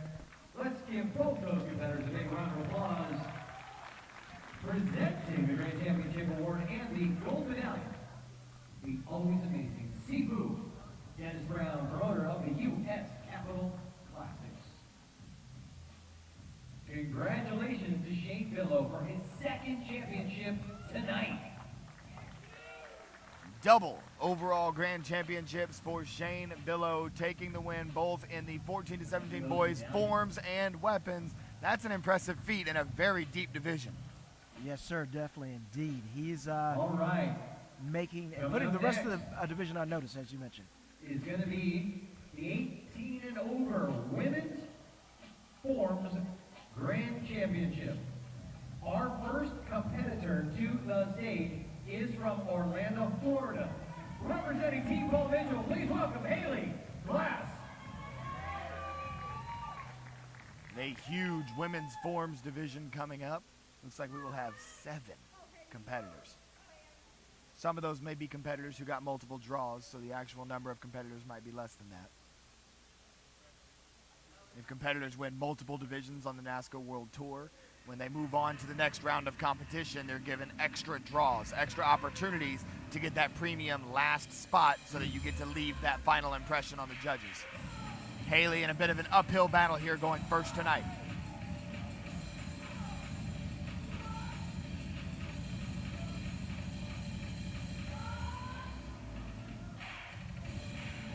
What sets Hayley apart from a lot of the other female competitors is her power. The power that she puts behind the punches, the tricking techniques is truly incredible. And with that power comes speed. As you can see, Hayley is up here moving absolutely super fast in the opening part of her kata routine.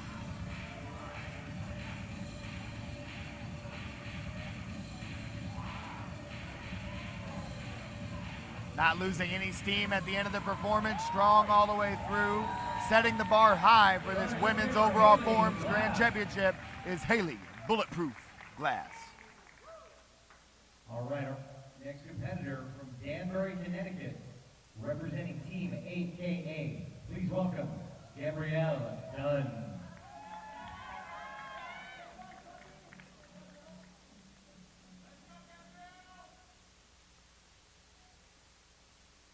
Excuse the fact that I misspoke earlier. It looks like we actually will only have these 2 competitors in the finals.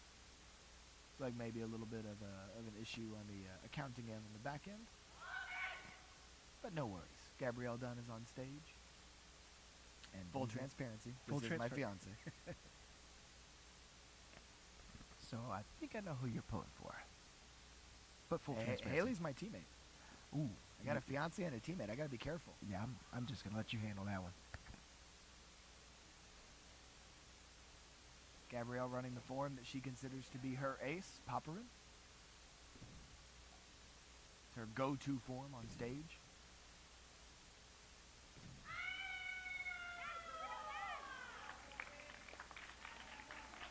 So far, so good. Looking beautiful, and I do mean that in more ways than one, respectfully.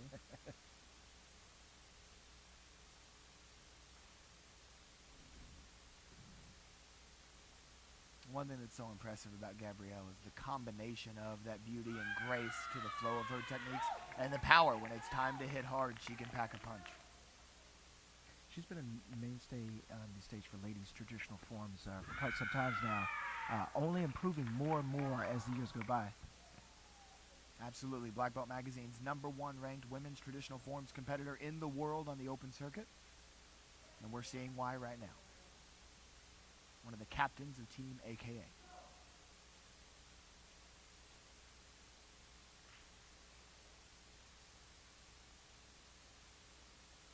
Beautiful front kick, holds the balance, showing off the leg strength with the one-legged squat.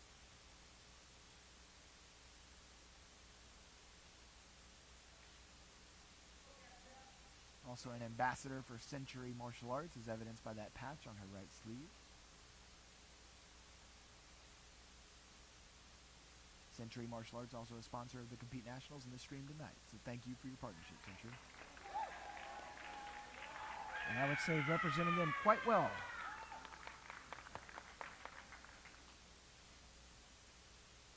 Closing stretch here, one more cat stance, then brings it all together.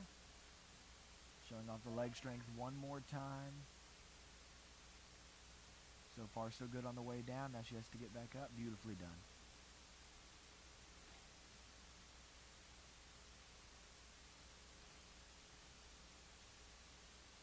And that is the Popperin of Gabrielle Dunn.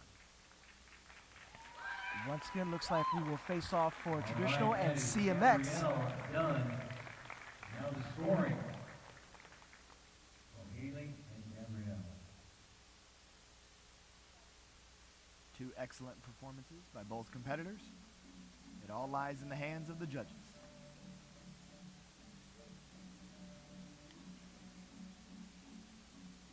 I'm ready. All right, here we go. The scores for Hayley are 9.99, 9.99, 9.99, 9.99, and 9.98. And Hayley Glass with all nines Scores for except for Gabrielle, one. 998, 998, 998, 998, and 9.99. Your winner of the 18 and over Grand Championship for the women's forms is Hayley Glass. And congratulations to Team Paul Mitchell's Hayley Glass. She redeems herself from the drop that she suffered in weapons, and she takes home an overall Grand Championship here tonight. Yeah, definitely way to get yourself back on track. Maybe just a quick mistake earlier in competition, but there's always another chance. You have to have a short memory for both victory and defeat in this sport. You make a mistake, capitalize and improve yourself next time. And we are going to see that traditional versus CMX duel for a long time. Hayley, brand new to the women's division. Gabrielle, very young as well, and they'll be going at it for a while. Competition of the night. Let me say that one more time. Our final competition of the night is the 18. Yeah, there you go. I want to make sure you're still out there. 18 over men's CMX Weapons Grand Championship. This is the moment we've all been waiting for. Our first competitors to the stage is from Miami, Florida. Please welcome Rashad, Eugene. Ladies and gentlemen, the main event of the evening, the men's weapons final. Historically has been the last event of the evening at the Compete Internationals. I waited late into the night many ttimes to be on this stage, and it's a little weird being in the booth, but I love it here too. Well, we're going to see Rashad here with his double bow routine. He is, from seeing other competitors such as Reed Presley and a few other competitors throughout sport karate history using two bows, he's definitely taking this and made it his own. You took the words right out of my mouth. That's one thing I love about Rashad, is that even though Reed is responsible for being the one who popularized the double bow, Rashad really has created his own style with this unique weapon, and that's why he's been able to find so much success in recent years.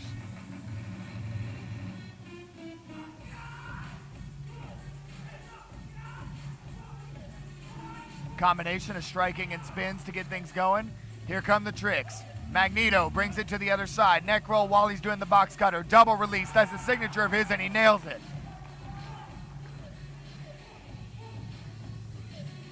Mixing in the tricking and in that combo with a full twist right into the spear. One of the hard things about choreographing a double bow routine is finding good ways to strike, because with traditional single bow striking, you got to use both hands to strike. So trying to find unique ways to still hit imaginary ninjas, if you will, for a forms and weapons performance is difficult. And so the ability to choreograph that is a testament to Rashad's creativity. I hadn't thought of that before, but you're absolutely right. You have double the weapon, and an absolutely great trick right there by Rashad. Just let you watch him with his full control over these two weapons. All right, let's hear it for Rashad Eugene. One thing I love about that inning move, we mentioned Reed Presley. That's like if you took Reed Presley and Jackson Rudolph and put them into one move, kind of balancing the bow on the other, similar to how I would bring my bow around on a finger. Very cool to see that. That was well done by Rashad.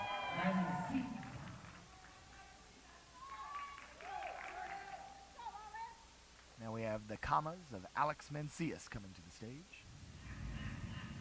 Starting at the front, likely to give us a big air tricking move at the beginning here. That's what's coming. Up, and away. I do believe you had a name for this flip. The Jesus flip.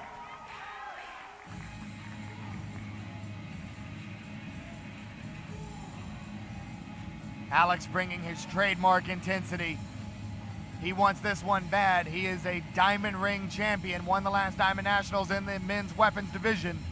Can he do it again here tonight? Rashad is our winner from the Warrior Cup, trying to start a streak.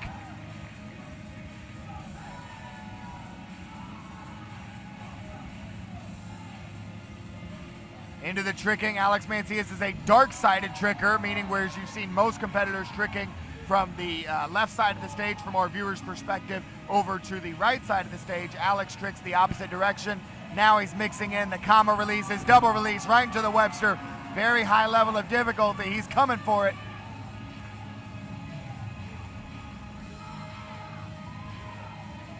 Home stretch. He's got to move up to the front of the ring. A few more releases left.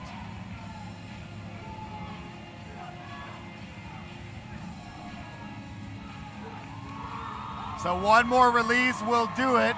He does not finish his form with a release. He opts to do some strong cutting combinations and then wrap things up.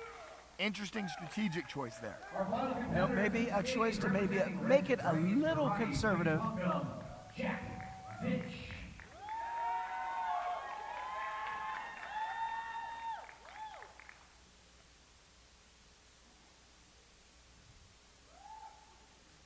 We have our final competitor of the evening, Mr. Jack Zitch.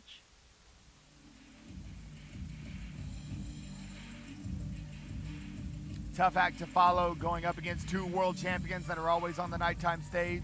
Jack in his first appearance in a NASCA nighttime show. I did ask him for a couple things about him. He said he just bought his first Red Dragon school, and he bought it from Chris Casamassa.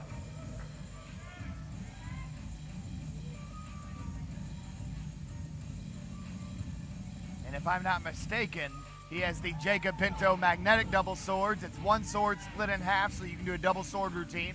Makes them a little bit lighter weight, easier to manipulate, which means hopefully we'll see some tricks like that one right there, double release into the Reed Presley inspired Magneto. Throws the swords up in an X formation. High level of difficulty here. Jack doing a good job so far.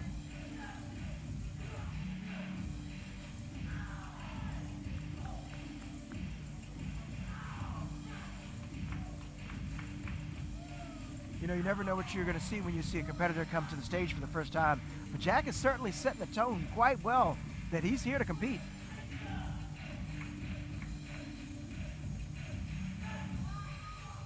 Puts the swords together, a little bit of a bow staff inspired combination.